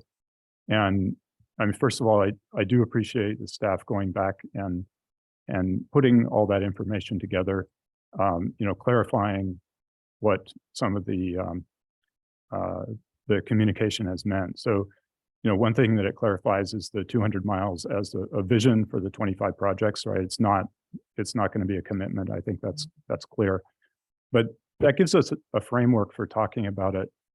And I think we can also look at, what is our current trajectory? Our current trajectory is with maybe 31 miles of trails in 9 years and maybe 10 more coming over the next 3 years. We're pretty far short. So that's one thing that we can talk about as we think about these projects. And I should say one other thing, that I know we just got through talking about a lot of trail projects, and I think the organization is working very hard on these, and those will be really good projects. So I want to recognize that, even as I'm asking for more. Another thing that we can look at is the trajectory of purpose-built trails, right, which have the highest value to people, and that's where the real skills and ingenuity of our trail crew comes into play. I think that's currently running about 1/3 of the total. So this gives us some questions that we can ask about these projects as we go forward. And I'm not looking to change anything in the plans right now, but one is, what would the vision have included that we're not doing? And are there things that we could talk about adding, right? A second one is, without adding mileage to the trail projects themselves, can we add value to those projects by shifting the focus more towards purpose-built sustainable trails?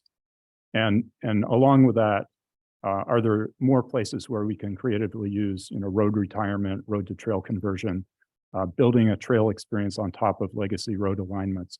All of those things, can give you a good combination of better for the environment and better for people.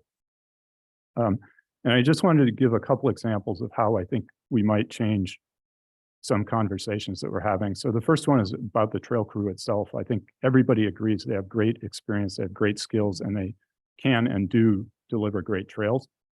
I think, in terms of planning, we need to make sure that we're filling their pipeline for these projects, that we keep them busy with the projects that mean the most to people as often as possible.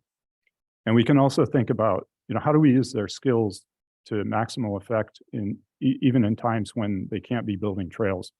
So, for example, other organizations have done things with embedding trail experts, in the planning team or vice versa. We've done some of this in other areas where we have a planner in the real property team. And there are other trails crews that really merge the planning and execution so that the vision is shaped by those expert trail builders and carried all the way through to reality. And then the second thing I wanted to talk about there is sort of how we talk about the trail projects.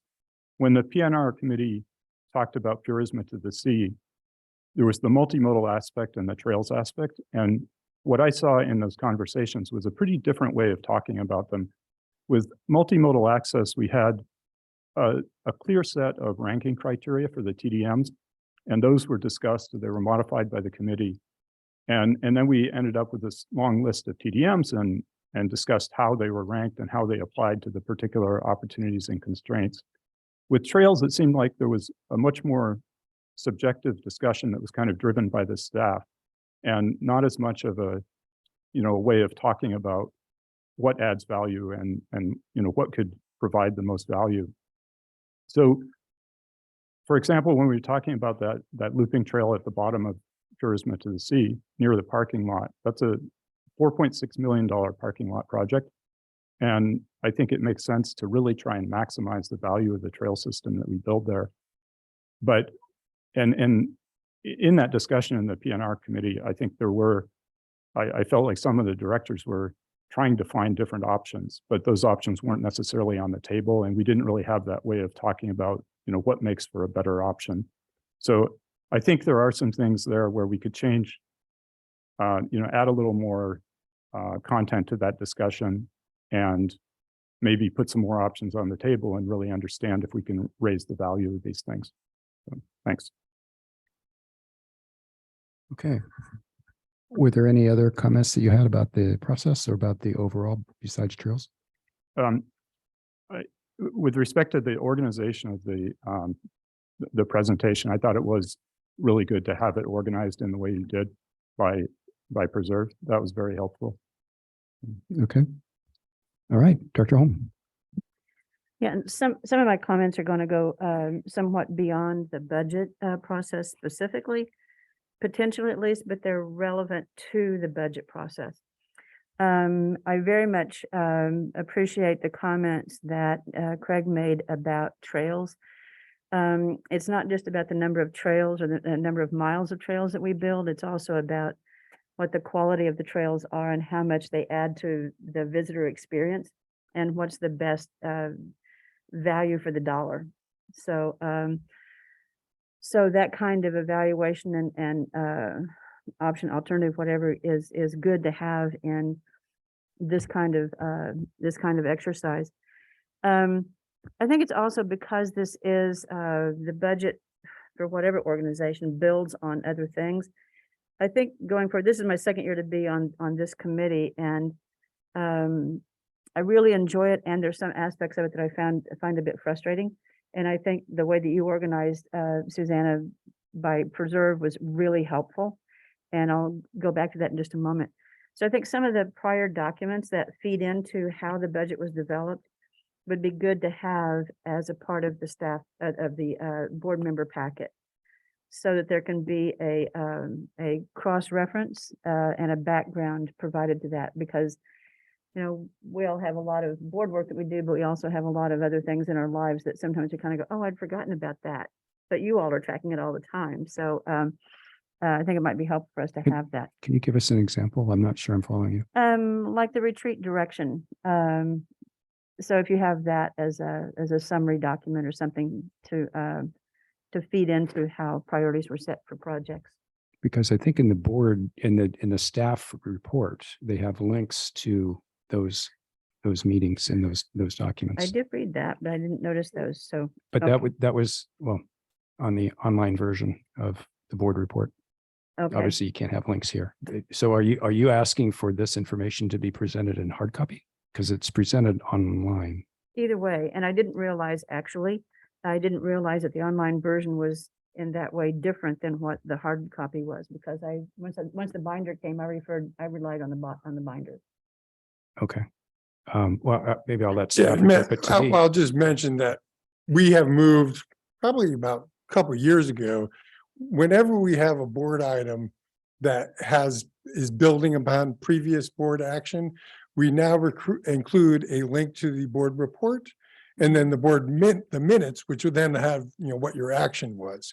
So Right. those should always be available, you know, when you're looking at something. We could take a look at whether, you know, including a summary of the retreat action, that might be something that we could add to the body of the report potentially.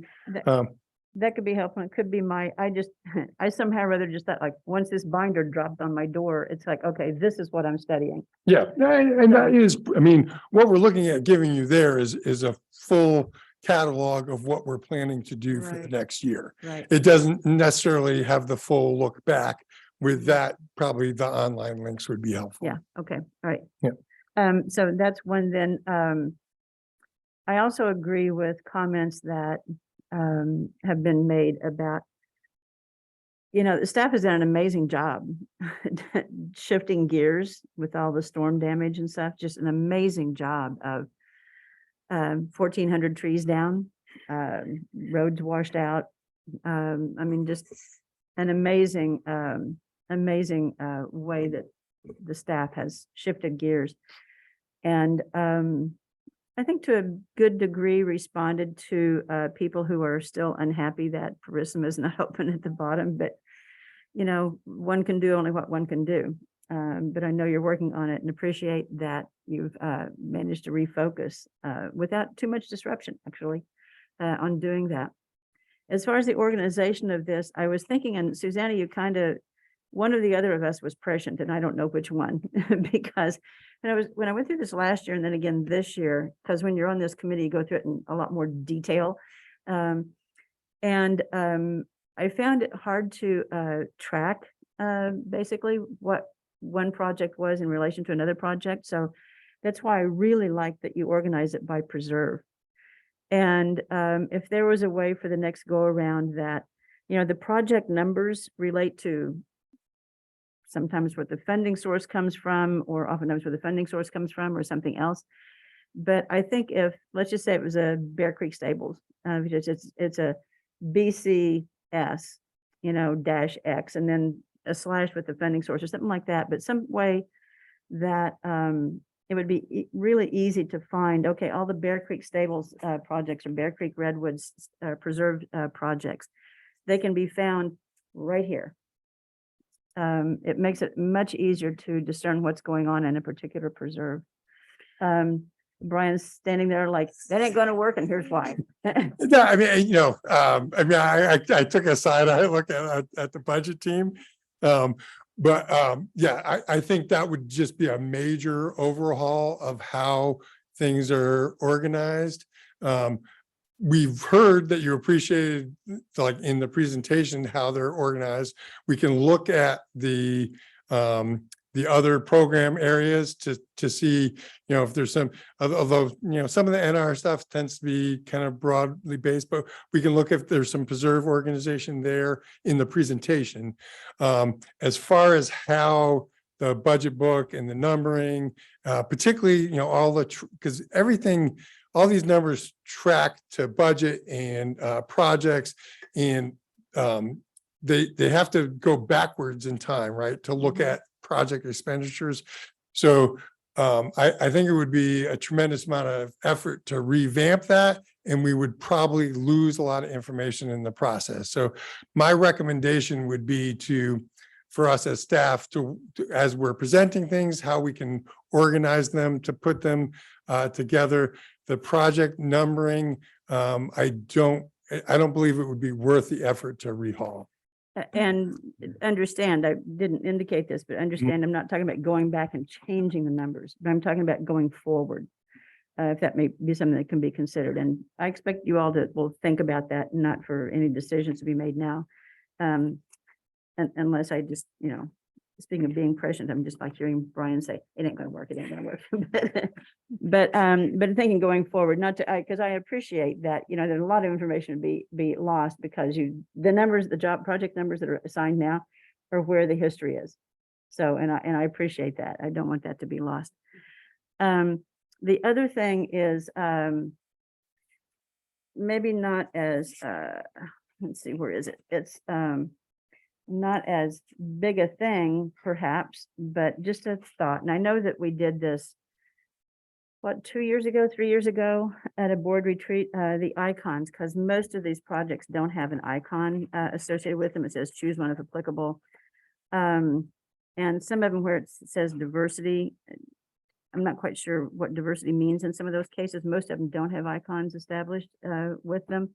Maybe that's something that will be applied before it goes to the board.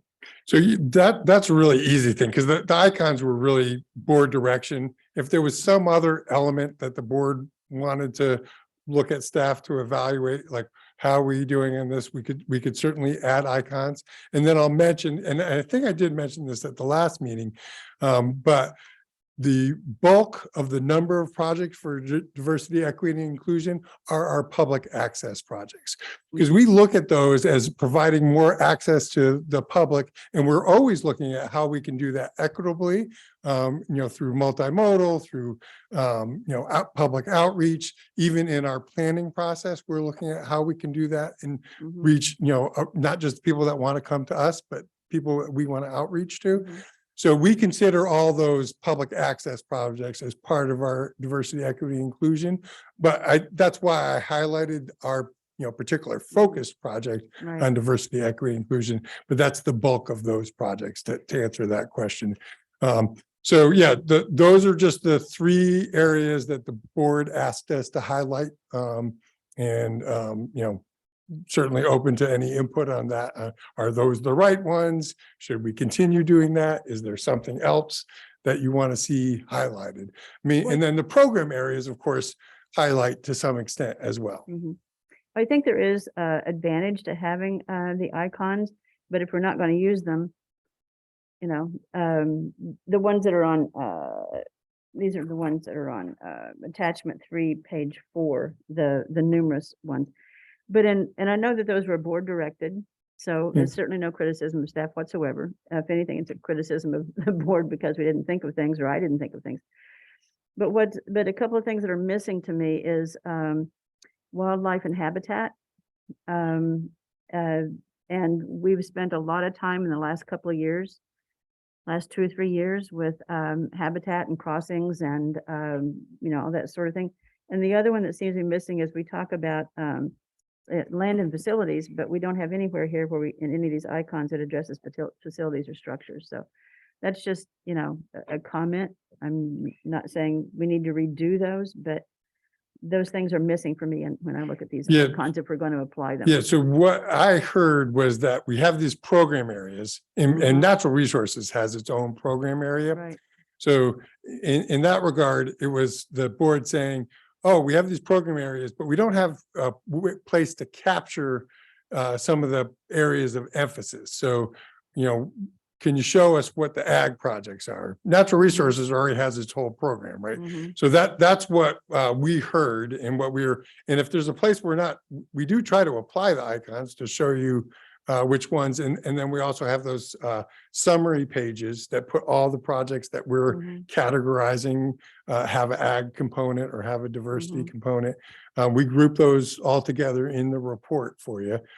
So let us know, anything else we can do in that regard as far as identifying the projects.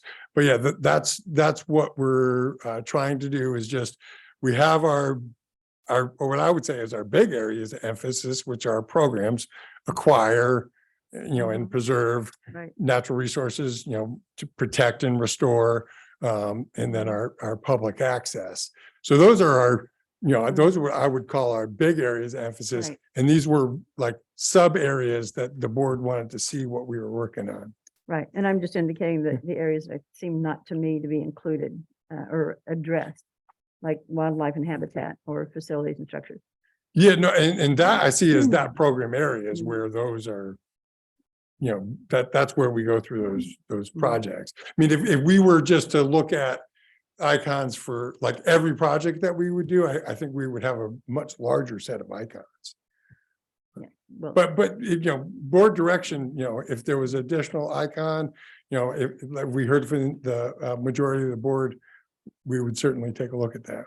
and it wouldn't even necessarily be additional icons, but anyway, it's not something we're going to resolve here. I'm just talking about in terms of understanding and organizing the budget. That's why I bring it up here. Yeah. So, okay, thank you. All right. Just for context, this is my 17th budget. And every year it gets better and better and better. And so I'm going to differ a little bit from Director Holman. I think every bit of detail that I ever dreamed of wanting is here. And it just, the way it is organized from great overview, that Stefan presented in the first attachment down to the minutia that's in section or attachment 5 and the details in attachment 4.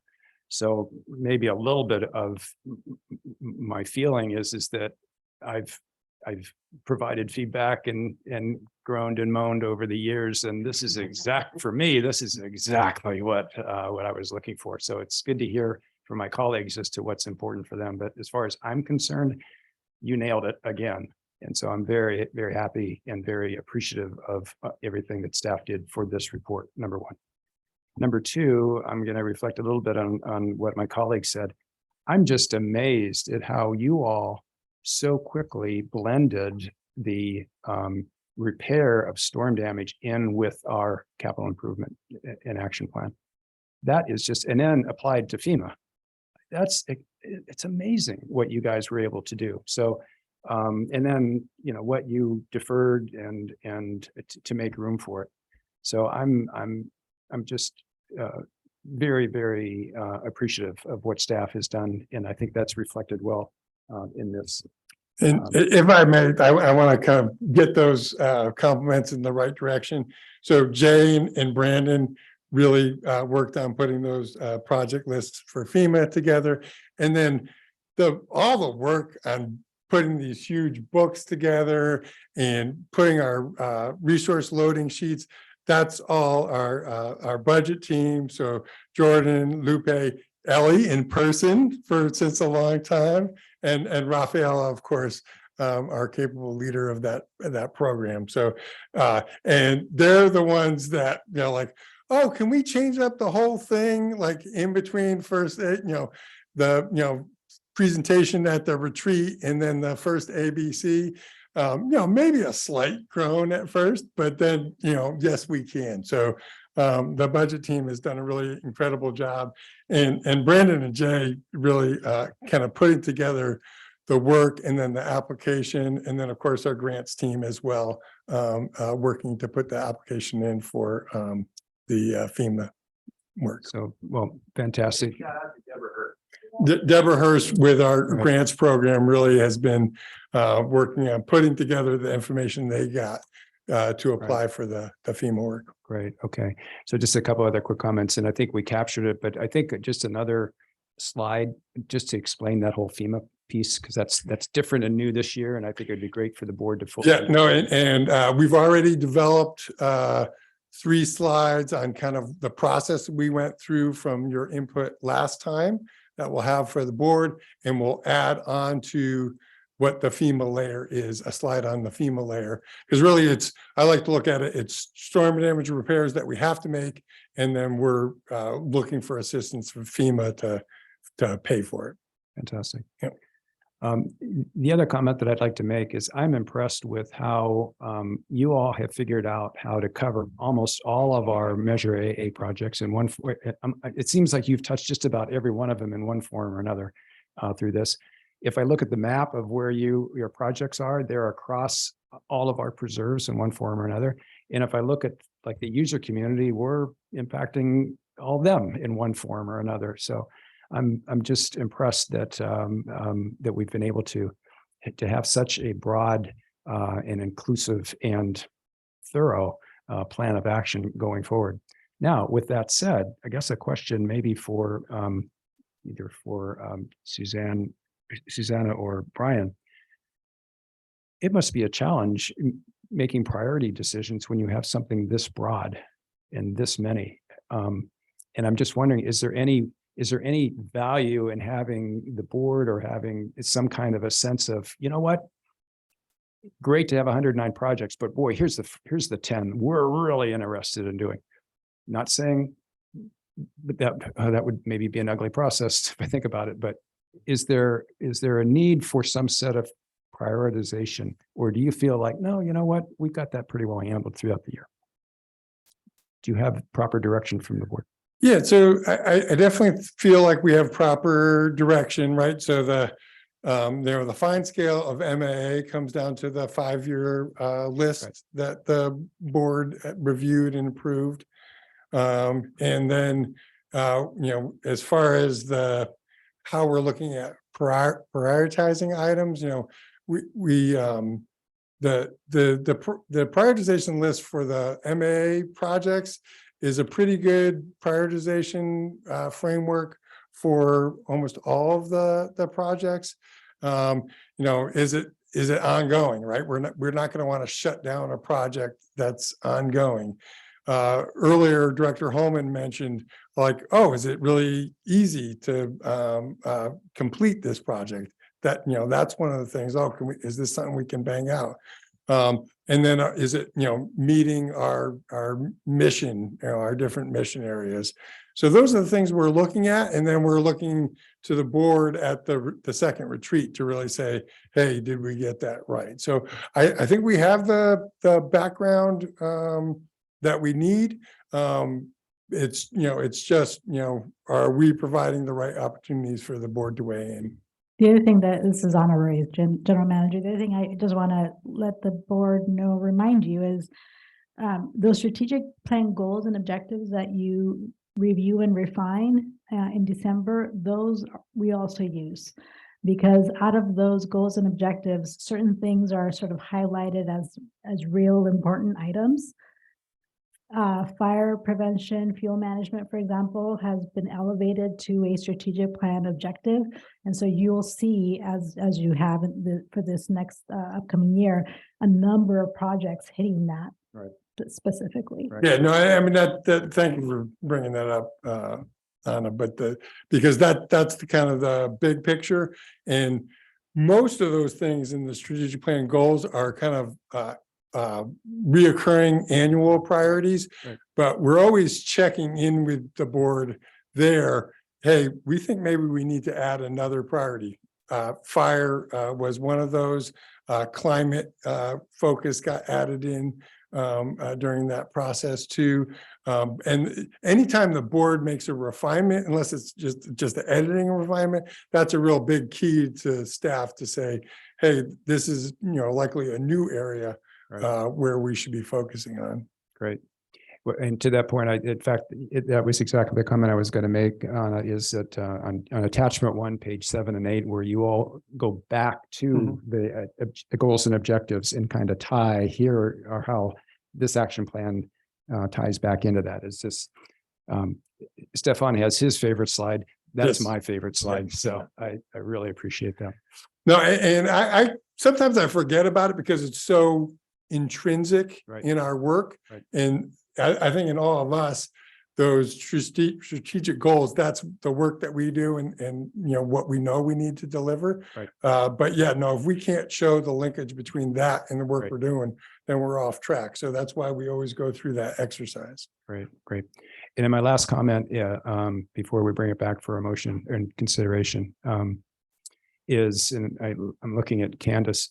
Thank you so much for going through the detail on people.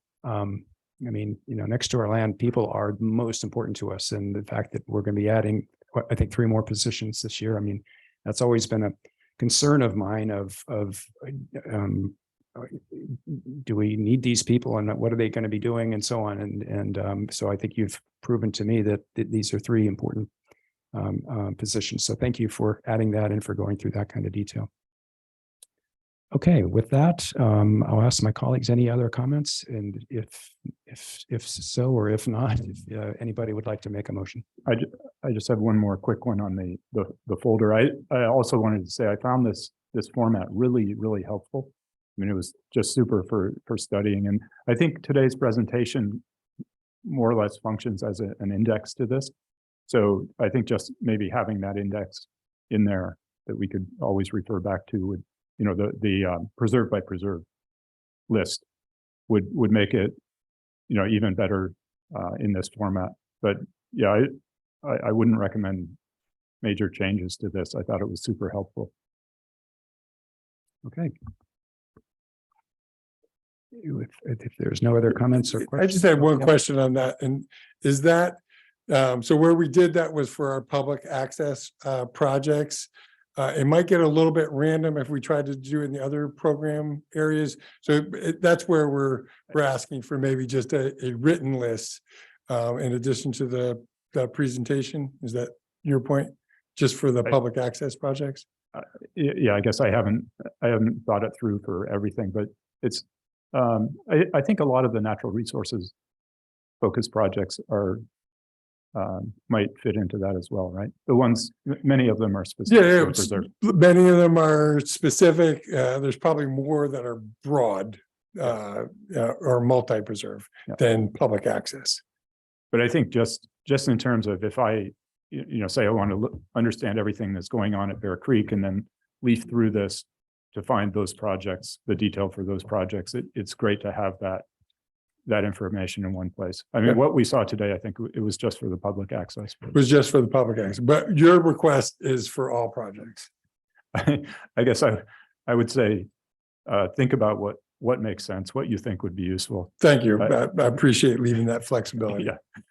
And can I just support, I think it would be helpful to have, like, here are the Bear Creek Redwoods projects. And, no matter whether they're public access or whatever they are, just have an index to that would lead to a project number, a page number, attachment and page number. Then you have a really good idea of what's going on in Bear Creek Redwoods, for instance.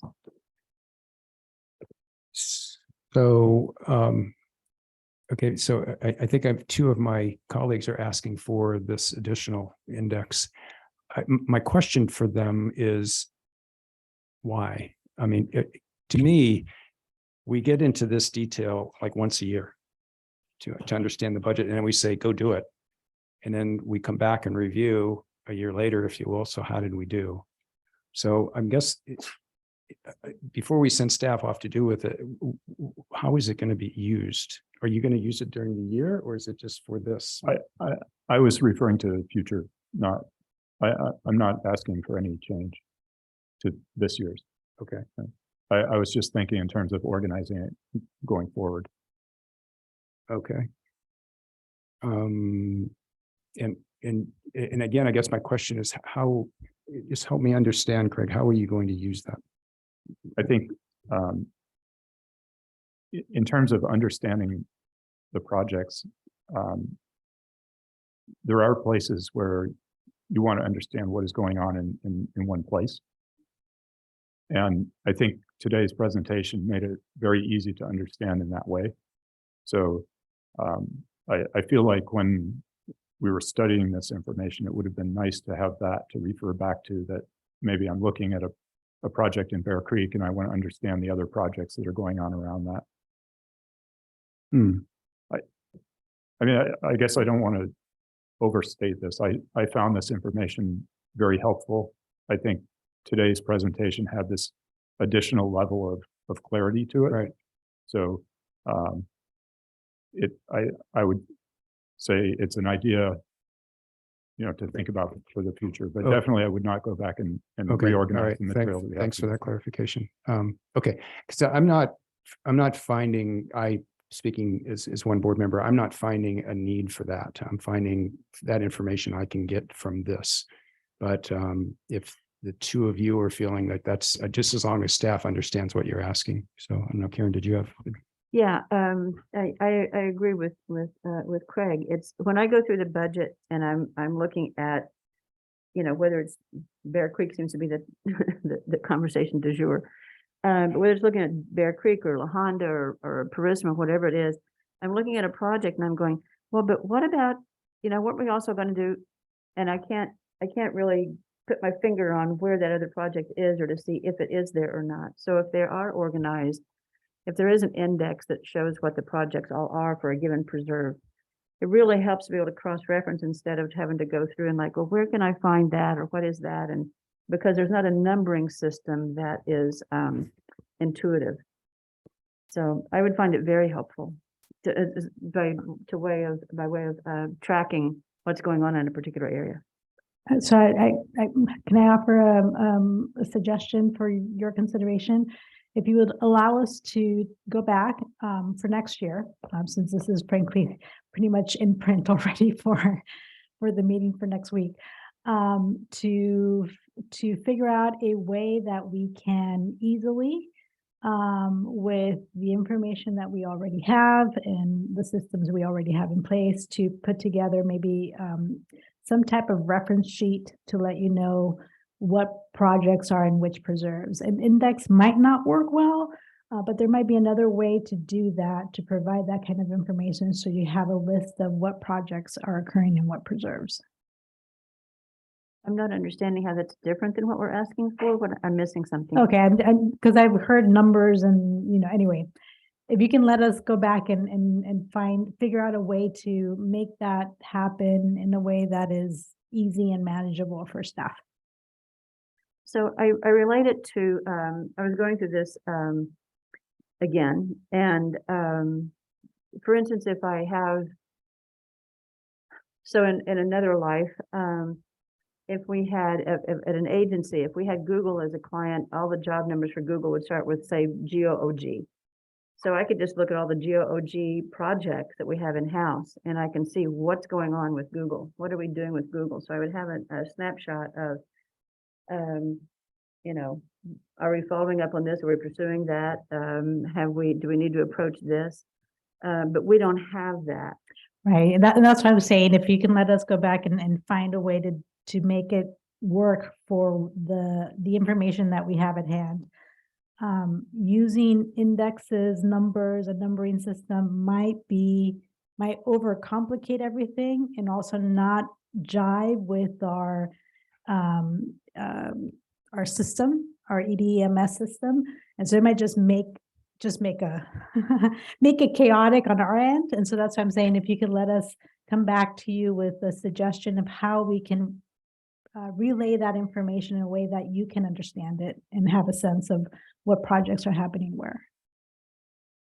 Yeah, I think if it makes sense, that would be something that you could perhaps present to the board at the year-end retreat or something like that. At some point in time, and let the board have the discussion with some options or something of that nature. But I think Craig and I think we didn't talk about this ahead of time. I think we're on the same page. It's just by preserve. Right, because what I understand is the takeaway is that you'd like to have a good understanding of what projects are happening in which preserves. That's the main takeaway. And so if we'll look at that, we'll see how we can present that for you so that you have that information at hand in a way that, again, we can present that and duplicate that every year for you. Yeah, I think that would be fine. I want to say again, I didn't mean to imply that we should do a big project And I think you can definitely use your judgment on, what would be helpful. My point was really just, I saw this, the way the information was organized today, and it seemed to me, if I had it organized in that way when I was going through this, it would have been great. So, but I don't want to impose any particular parameters on that. Okay. And just to clarify, it is okay to report back to the board at like our December retreat. Is that right? Is what we'll be doing for FY 25. Okay. All right. All right, so here's the next steps. Pretty straightforward. You guys are very familiar with the process. The next ABC is just if needed. Basically, if something was brought up in the board meeting that needed follow-up by ABC. Typically, we don't utilize that meeting, but it's available if needed. And then final adoption of the budget and action plan on June 14th. And then the general manager's recommendation to review and confirm the proposed budget and action plan. Okay. Thank you. I'll entertain a motion. I'd be happy to move the general manager's recommendation. And I'll second that. Fantastic. Thank you. May we have a roll call vote, please? Director Gleason, Yes. Chair Ripple, Yes. Director Holman. Yes. Thank you. Motion passes 3-0. Thank you. And thanks again for all the great work. All right. On to committee item number 3, annual review of fiscal management policies for fiscal year 2023. May we have the staff presentation, please?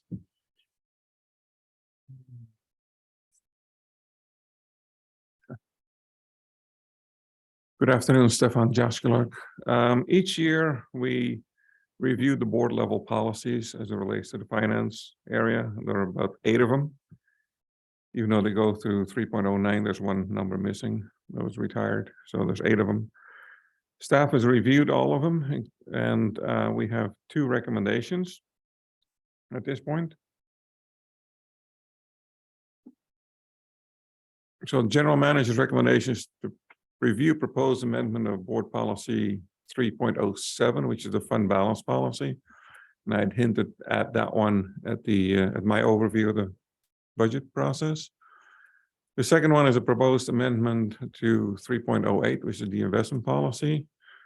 The controller made edits. He's on vacation right now, so I'll do my best to explain those edits to you. And then the third one is to affirm 3.09, which is the debt management policy. That one needs to be affirmed annually.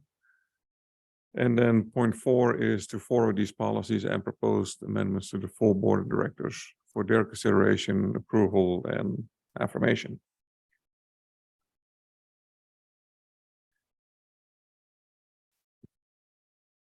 Oh, so the first one is the fund balance policy. There's no changes to proposed to any of the other ones.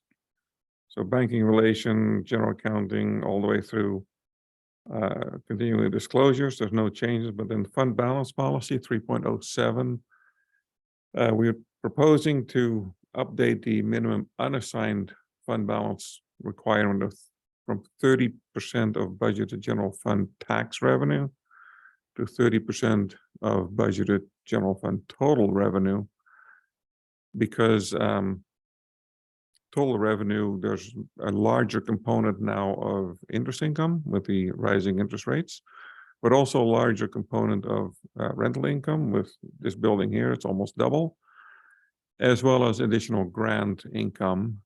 So therefore, it will be more appropriate to have that relate to 30% of total general fund revenue. The impact of that will be approximately $2 million to unassigned, the minimum balance for unassigned fund balance. Yeah, there's no issues absorbing that. Then the other one is the investment policy. First of all, it's a renaming. It was called Statement of Investment, which I've always found curious since it's in the policy area. So investment policy to me is more intuitive. And the controller made extensive edits. So first of all, the 3 goals are clarified and simplified. And there are also best practices across the country. And then there's the first goal of investing funds is capital preservation, right? You put $1 in, you want to make sure you get $1 back out. The second one is liquidity. Make sure you can use the money and that it's accessible when you need it. And then third is income. So we're not chasing yield, we're not chasing income necessarily. It's good to get it. And we're definitely not going to overlook that, but in area of importance, it is capital preservation first, liquidity second, and then income third. Then also the investment guidelines are updated as far as which instruments could be invested in, as far as where those could be invested in. And then also looking at the parameters for authorized financial institutions and dealers. There's quite a bit of information on detail on risk management that wasn't in there before as far as the different types of risk management. And as well as the mitigation. So we're looking at credit risk, liquidity risk, interest rate risk, as well as operational risk. And then also updates on the authorized investments. The final part of the edit is to reflect the controller's preparation of the investment reports that he sends monthly to the board, as well as copied to myself, other finance team members, and the external auditor. And on that last part, there's maybe a little bit more fine tuning that we need to do together with general counsel, but that can be done between now and proposed adoption in June.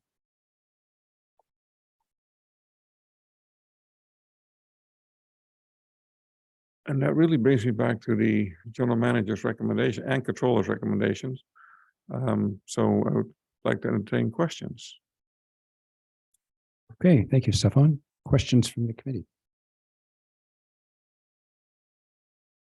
I'm just scanning.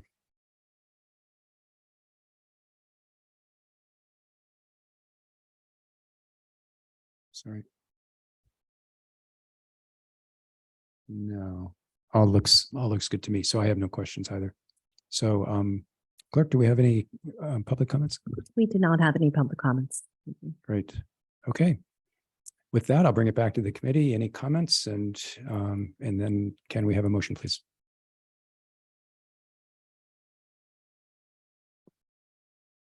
I'll move the staff recommendation. I'll second. Okay. We have a motion and a second. May we have a roll call vote, please? Director Gleason, Yes. Chair Riffle, Yes. Director Holman. Yes. Thank you. Motion passes 3-0. Thank you. And Stefan, if you could let our controller know how much we appreciate going back and doing a refresh on this. Some of these were pretty old, so I'm really happy that we're updating these. So thank you. Definitely. Thank you. Great.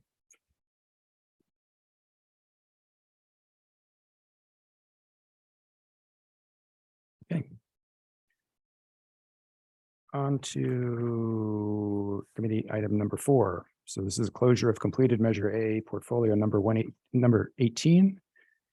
And I'm not going to read through this through the whole thing. It's a long one. So can we go on with item number 4? Definitely.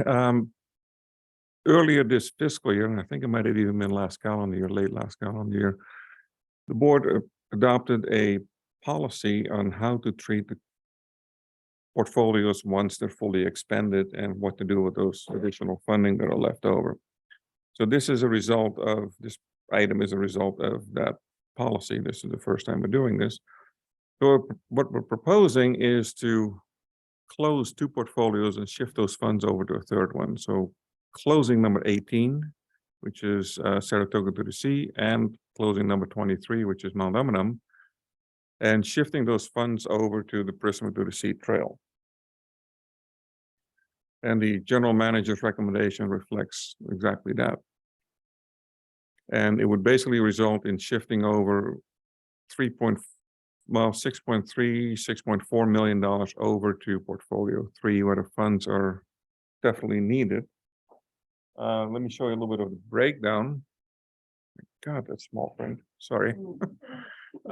So there's basically, the crux of it is there are no outstanding or future planned actions or projects in those two portfolios, number 18 and 23.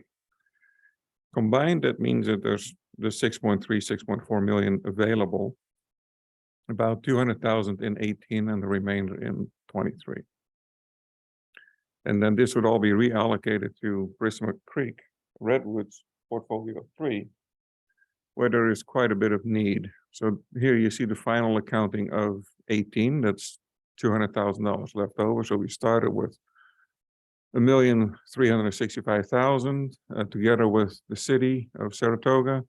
The trail was constructed and that costs about 1,164,000. So there's 200,000 left over. So that portfolio is complete. All tasks are done and completed, and a little bit of money is left over. Then a similar situation with portfolio 23, although there's a lot more projects, but it started with almost 28 million. The total is spend is 21.6 with about I think 21.8. So that leaves us with 6,157,000 left over. And all tasks on that portfolio have also been completed, including purchasing like 262 acres, construction of the summit, the public access, environmental restoration, 4 miles of trail, and also a spur trail, serving as a spur trail to the Bay Area Ridge Trail. So then if we look at where the money is needed, portfolio number 3 currently has about 7.6 million allocated to it. And with the acquisition of the South Cowell residence, this fiscal year, that portfolio is pretty much depleted. But there is still a lot more work to be done. As you saw with the earlier presentation on the budget, as far as trails, parking lot, etc. If we look at currently, the current numbers for the current projects that are still on the roll for portfolio 3, we need 7.7 million. There's still a gap if we transfer all this funding over, but we're a long way there. Definitely get us going for another couple of years. We could either fund the rest of it through grants, more shifts, or general fund, depending on what the need may be when the time comes.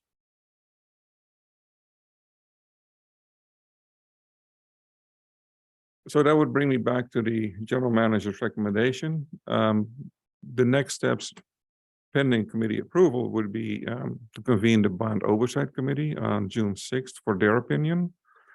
And then the committee decision plus the bond oversight committee combined will then go to the full board in June, so we can take action this fiscal year, because we can do this once per year.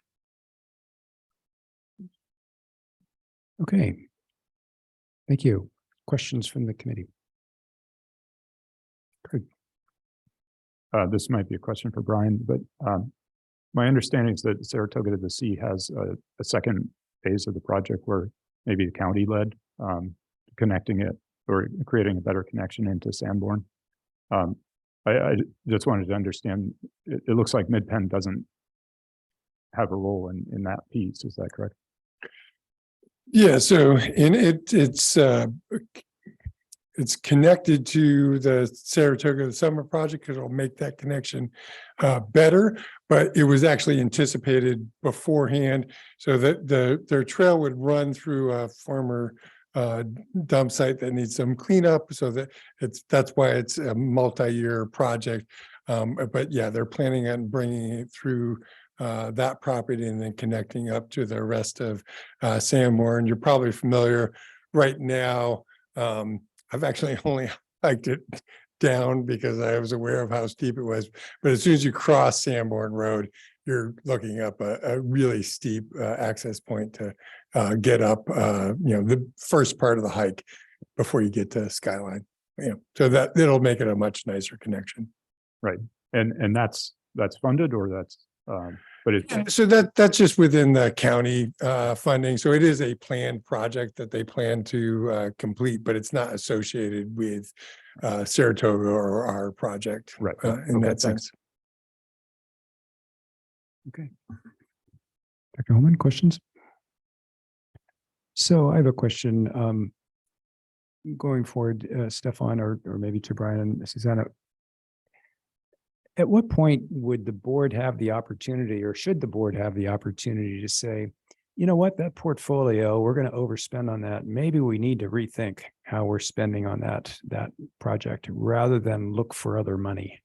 And I'm going to vote for this. I think it's the right thing to do, but it just kind of brings up, well, we're just kind of, if you will, kind of kicking things down the road.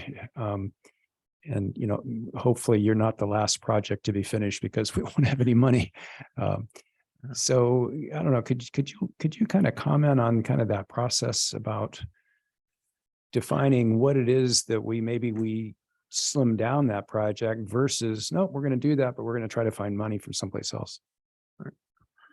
That's a very good question. And it's one that we sometimes grapple with internally as well. The first priority, of course, is to achieve the goals set within each portfolio, right? There are certain tasks. Right. And we track those in the annual accountability report for Measure AA, and you can see with the moon diagrams Right. how we're progressing through those. Of course, there are different ways you can achieve. You can achieve it with a Chevy, or you can achieve it with a Cadillac. So that's a little bit where some of those Right. questions could come in. Right. The board has input when the 5-year Measure AA list is established, about every True. 4 years. Right. Sounds funky, but you don't want to wait for the new 5-year before you run out, Right. right?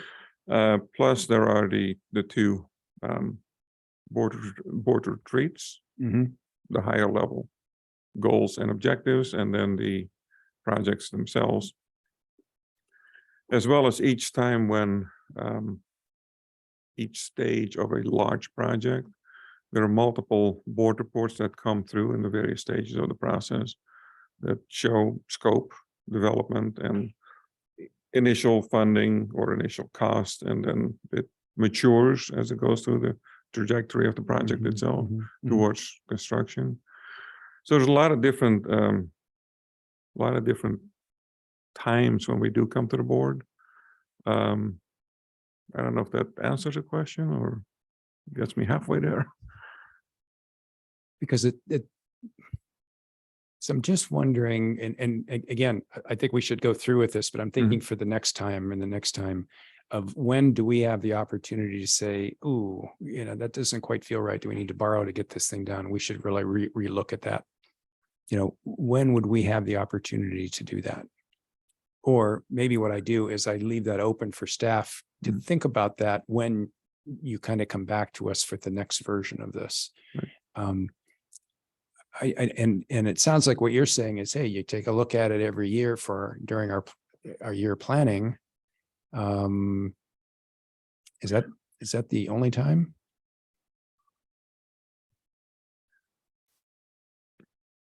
Not necessarily. Well, it's tough because it's a lot of times it's fragmented too, right? Mm-hmm. You know, you take it one bite at a time, and before you know it, the whole apple is gone. Mm-hmm. But in conjunction with the annual accountability report, there's quite a bit of overview, Mm-hmm. which then also, that one also includes future Mm-hmm. look forward as well. There's always a little section per portfolio for a look forward. Right. And perhaps we need to do a better job integrating it in the December retreat. To perhaps pause and say, okay, this is what we've done. Is This the- is what we have coming up for portfolio. Would you have the visibility at that time? Because maybe that is Yeah. the appropriate time to We do. say, hey, this project is looking like we're going to have to get some other funding for it. And here's how we can possibly pay for that. That would be fine with me. I think that's probably the optimal time to do it because that's when the accountability report is hot off the press. Mm-hmm. Right. So that's when we've closed the books in June. Right. We have staff input is, okay, where are we per portfolio, per task? Right. So we really have the most relevant and the most accurate information at that point. And then we can layer that in Okay. with the board retreat. Well, that's my opinion. I don't know how my colleagues feel about this, but I would like to Mm-hmm. have the ability for us to have, I would like the visibility for us to be able to kind of weigh in on, yeah, that's right, or, ooh, that's not feeling right to start shifting money around like that. I know we have a policy of how to do it. Right. But so any thoughts? Greg? Yeah, I think in this case, I think you're not meaning to point fingers at any particular portfolio, but I think it's important to understand why the portfolio is overspent. And I think in this case, is it because we had an opportunistic land purchase? There's a multitude of factors. The first one, it goes back to 2014-ish, when these amounts were first established. Originally, the amounts were higher, but then 300 million was deemed to be the sweet spot as far as the referendum itself, the bond measure. So that was already cut down a little bit. Then the other part is there are always opportunistic, I don't necessarily like that word in this context, but acquisitions of opportunity, if you will, that come up that may or may not be fully contemplated, and the price tags may be different at times. There's a lot of other factors in there when you really get into developing a project. Back in 2014, these numbers were not fully vetted in detail. As far as alignment, as far as soil conditions, et cetera, habitats or whatever else needs to be avoided or incorporated. So the numbers that were developed were a very good estimate based on the available information in 2014. As you go along with each project and each portfolio, a lot of new information comes. Those numbers are fine-tuned and they can go up or down. In the case of these two, we have some money left over. In the case of some others, we need money. It's a balancing act. You reshuffle. So yeah, that's kind of where a lot of these things come from as far as over or under. Sure. Yeah, I mean, to your point, I think it does make sense to talk about it. We just need to have a really good, solid understanding of why that portfolio was overspent. Right. Yeah.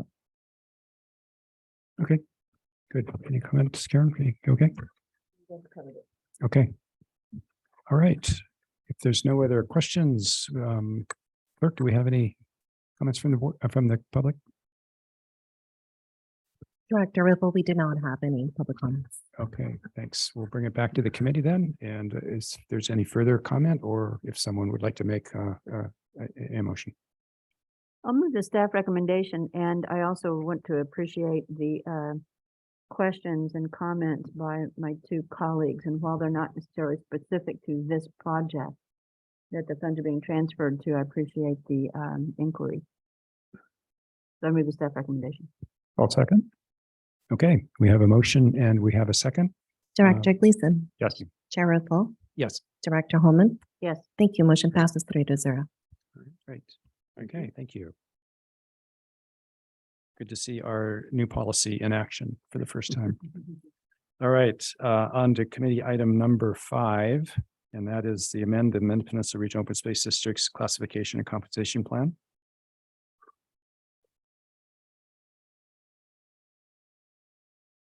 Third time is a charm for me. Great. Um, Stefan, this is good. There's people still here. I know. Usually I empty the room, You're right? losing your touch. Well, to be honest, we didn't tell anybody that they were free to wander away once the budget part was done. But all kidding aside, we do have a general manager recommendation on this item, and that is to forward to the full board of directors to adopt a resolution amending classification and compensation plan based on the findings of a recent compensation study. To first of all, reassign human resources manager and information systems and technology manager from current salary range 48 to a new range of 51, which results in bringing the range for the 2 department manager positions to be equivalent to that of all the other department manager positions. The second recommendation is to reassign Information Technology Technician 1 from current range of 22 to a new range of 24. And thirdly, reassign Information Technology Technician 2 from a current salary range of 27 to a new range of 29.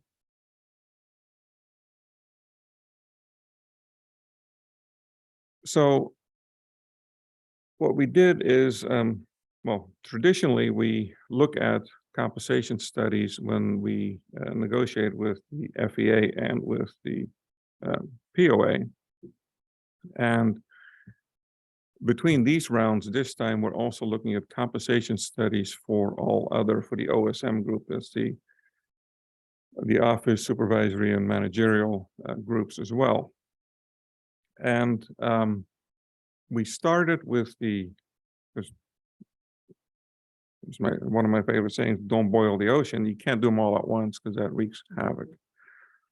Second part to keep in mind is that this is a compensation study as opposed to a classification study. Right? Classification, you look at really what everybody does and rewrite job descriptions and go through all of that. This is purely looking at job descriptions, which are kept up to date pretty much, and compare them to the however many 13, 14 comparator agencies that were established back in 2013, and then compare the salaries and see where our people shake out in the list of comparators. And that is being done by Coffin Associates, outside firm. Once we do that and then compare it to the board compensation philosophy, we found that, and I don't know. Yeah.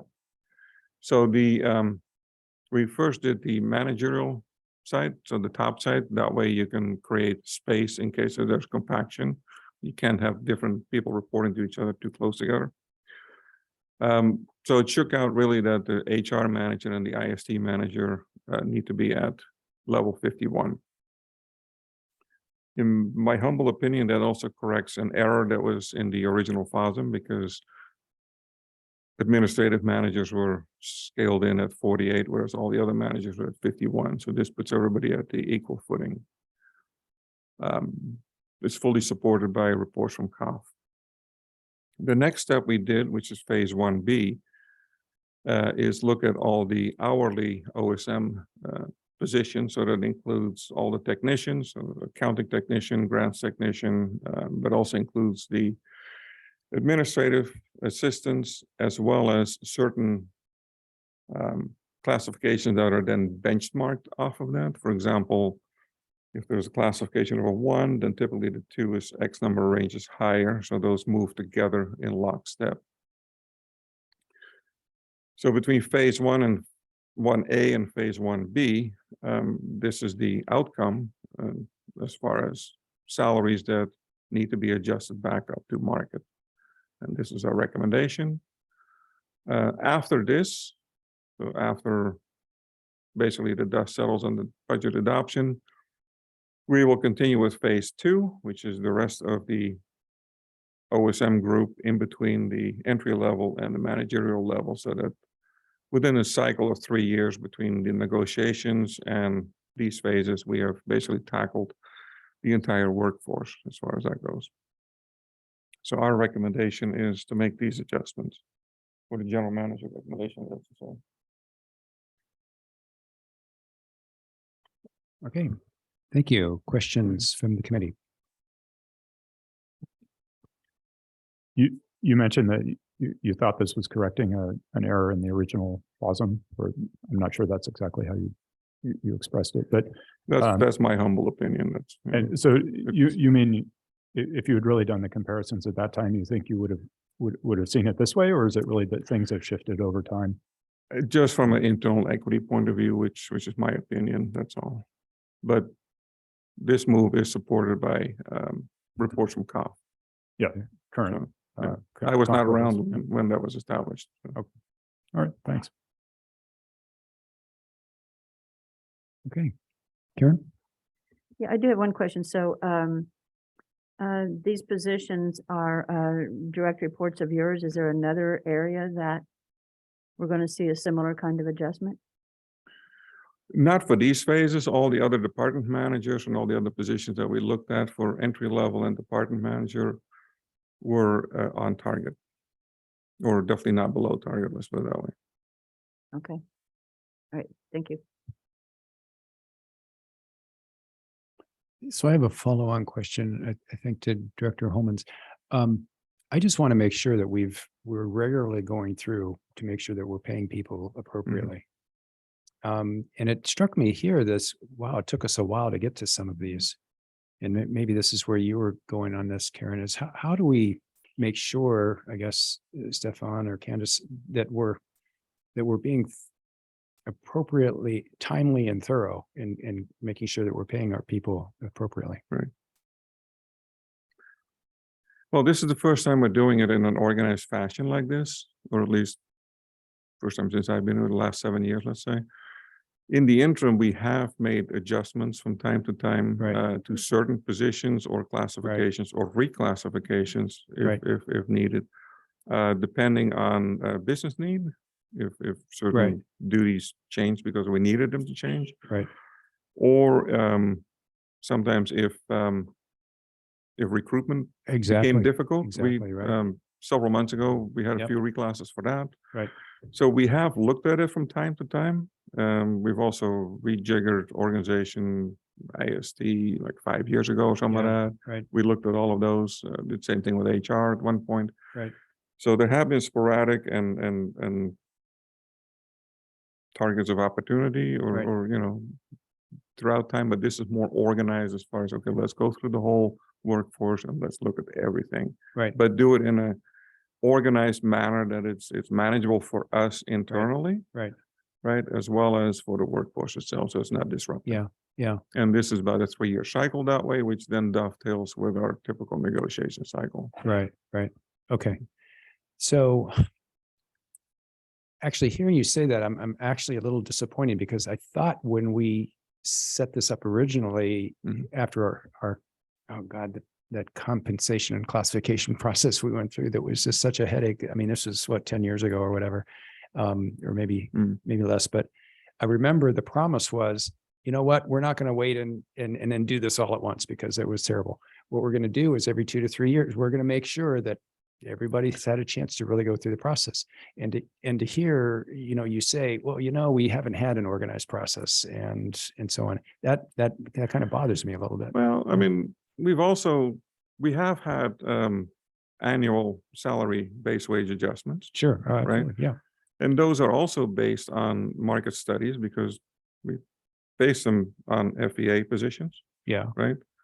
And included in the FEA positions were 2 components. One is, are they slotted in the right range? Right. Which is one way to correct the comparisons with all the other 14. If there's not always 14, of course. Sometimes it's 5, sometimes it's 10. Or anything in between. So that's one component. Then the other component then is the overall base wage adjustment that applies to all personnel. And for the most part, it's always worked out pretty well because recruitment has been pretty well up until COVID, I would think. We've been pretty successful, and then we realized that we need some stopgap measures until then, and now we're doing the organized fashion. So is there a place that as a board member or even as an employee, I could go and say, you know what, this is the last time that my job classification has been benchmarked? We do have a list. We have an internal list. HR has an internal list. Okay. I guess that's what I just want to make sure that we are paying people a fair and competitive wage here, and then we're not allowing some of the stuff to fall behind. Right. And I don't think we have let that fall behind. As you can see, doing this exercise, we looked at, I'm going to say maybe 30 positions. Only 4 warrant a bump. And it's not a huge bump either. So it's by and large, we're not too far out of step that way. Okay. And that's 30 positions out of how many?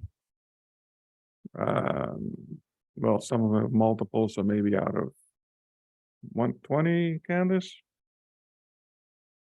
About 120 individual Yeah. classifications, Yeah. give or yeah. take. Okay. Yeah. Okay. We don't need Or to, maybe, I mean, I don't know, something like that, ratio wise. we don't need to design this now, but oh, Sure.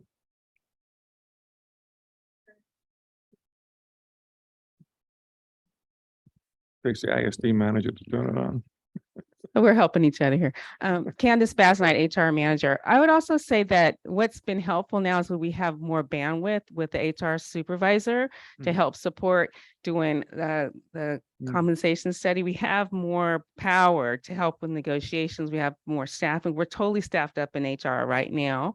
And that makes it easier for us to embark upon these kinds of projects.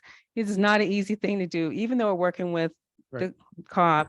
Right. It takes time. So I think we have more of the personnel on hand to help march through this. And we have a really systematic process, and we're checking in with staff. We're trying to give them a chance to weigh in on it as well, even though it's not a full-blown class and comp plan study.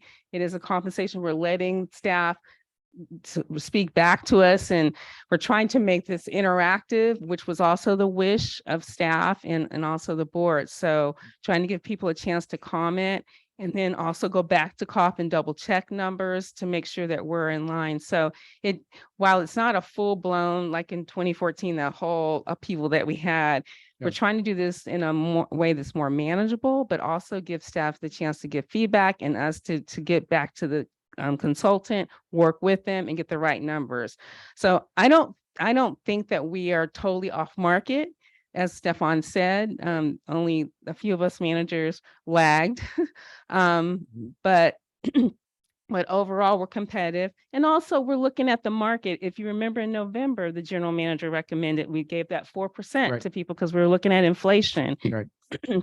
And constantly with our recruitments, we're always looking to try to be as competitive as we can, given the compensation philosophy to be at the median. So there's some Yeah. other things that we could do to kind of help, maybe in long range. I mean, I have other plans, other ideas that could help us stay competitive. But generally I think we have enough staff that this process of doing a cyclical look at each of the classifications will be ongoing. And I think that I'm more confident that we'll be able to tell staff, yes, we've looked, we're going to look again, and we'll keep looking to make sure that we're keeping you to pace with market with our philosophy. Is that helpful? That is, and I don't know, I'll look at our general manager or Stefan, it's at some point, it would be great to hear back, how we doing on this? And I don't know if that's an FYI or maybe some kind of a presentation of how are we keeping up with this? In other words, here's how many we did this year. Here's, where we're falling behind, because I agree 100% with you, Candace. I just want to make sure though, that we're actually following through. So Yeah. I can comment on that. So this is sort of a good opportunity for us to look at where our positions lie. Right. According to the labor market, according to the comparable agencies that the board Right. approved Right. per the compensation policy that you have set. Right. And what so far with the positions that we've analyzed, we're showing that we've kept, according to all of those metrics, if you Right. will, and requirements. And so we're going to finish the cycles because we have a few more phases to complete to finish the full classification schedule. But at the end of it all, it'll inform us on whether we need to look at other considerations Okay. to stay competitive, Yes. to retain, Right. to fill. Right. Okay. Okay. Good. Craig? Yeah, I saw the comparators were chosen in 2013, and has that been relooked at or refreshed? And is it felt that it's still up to date, or is that something that should be looked at again? It's, well, we should first see how we shake out with the entire round, which we should know by next spring probably. You're right, these were established in 2013. We were a much smaller agency. And it also depends on which classification you get different kinds of hits, right? As far as, from the group here. So we need to take a look at that and then see how our recruitments are progressing. If we're trading pace or keeping pace, I should say, or falling further behind. And then it depends on where the board's philosophy is. Do we want to be the median? Do we want to lead a little bit? Do we not? So those are a couple of different things. And then how do you get there? There's a lot of different options in that. You could have comparator agencies by bargaining unit, for example. You could where you get the most number of hits or not, or keep it the same. It's a broad spectrum, so there's always typically anywhere from 5 to 8 hits, which is statistically, I think you need at least 4 or 5, at least 4 to be statistically valid. And that seems to work out every single time. And then some of the ones that are further away, there are what do you call buying power adjustments or wage adjustment, not buying power, wage adjustments, because wages in Riverside are lower than they are in the Bay Area. So there's a factor attached to that. So I'd like to see how the process shakes out in about a year from now, see where we are. Okay, thanks. Okay, any other questions or comments? No? Okay. Clerk, do we have any public comment on this item?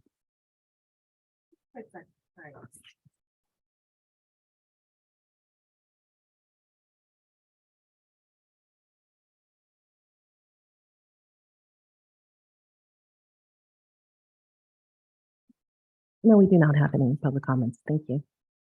Okay, thank you. All right, with that, unless there's additional comments from the committee, may I have a motion to move forward with the general manager's recommendation. I'll move the general manager's recommendation. I'll second. Okay, so we have a motion and a second. May we roll call vote, please? Director Gleason, Yes. Chair Rothel, Yes. Director Holman. Yes. Thank you. Motion passes 3-0. Great. Okay, thank you, Stefan. Thank you. Candice.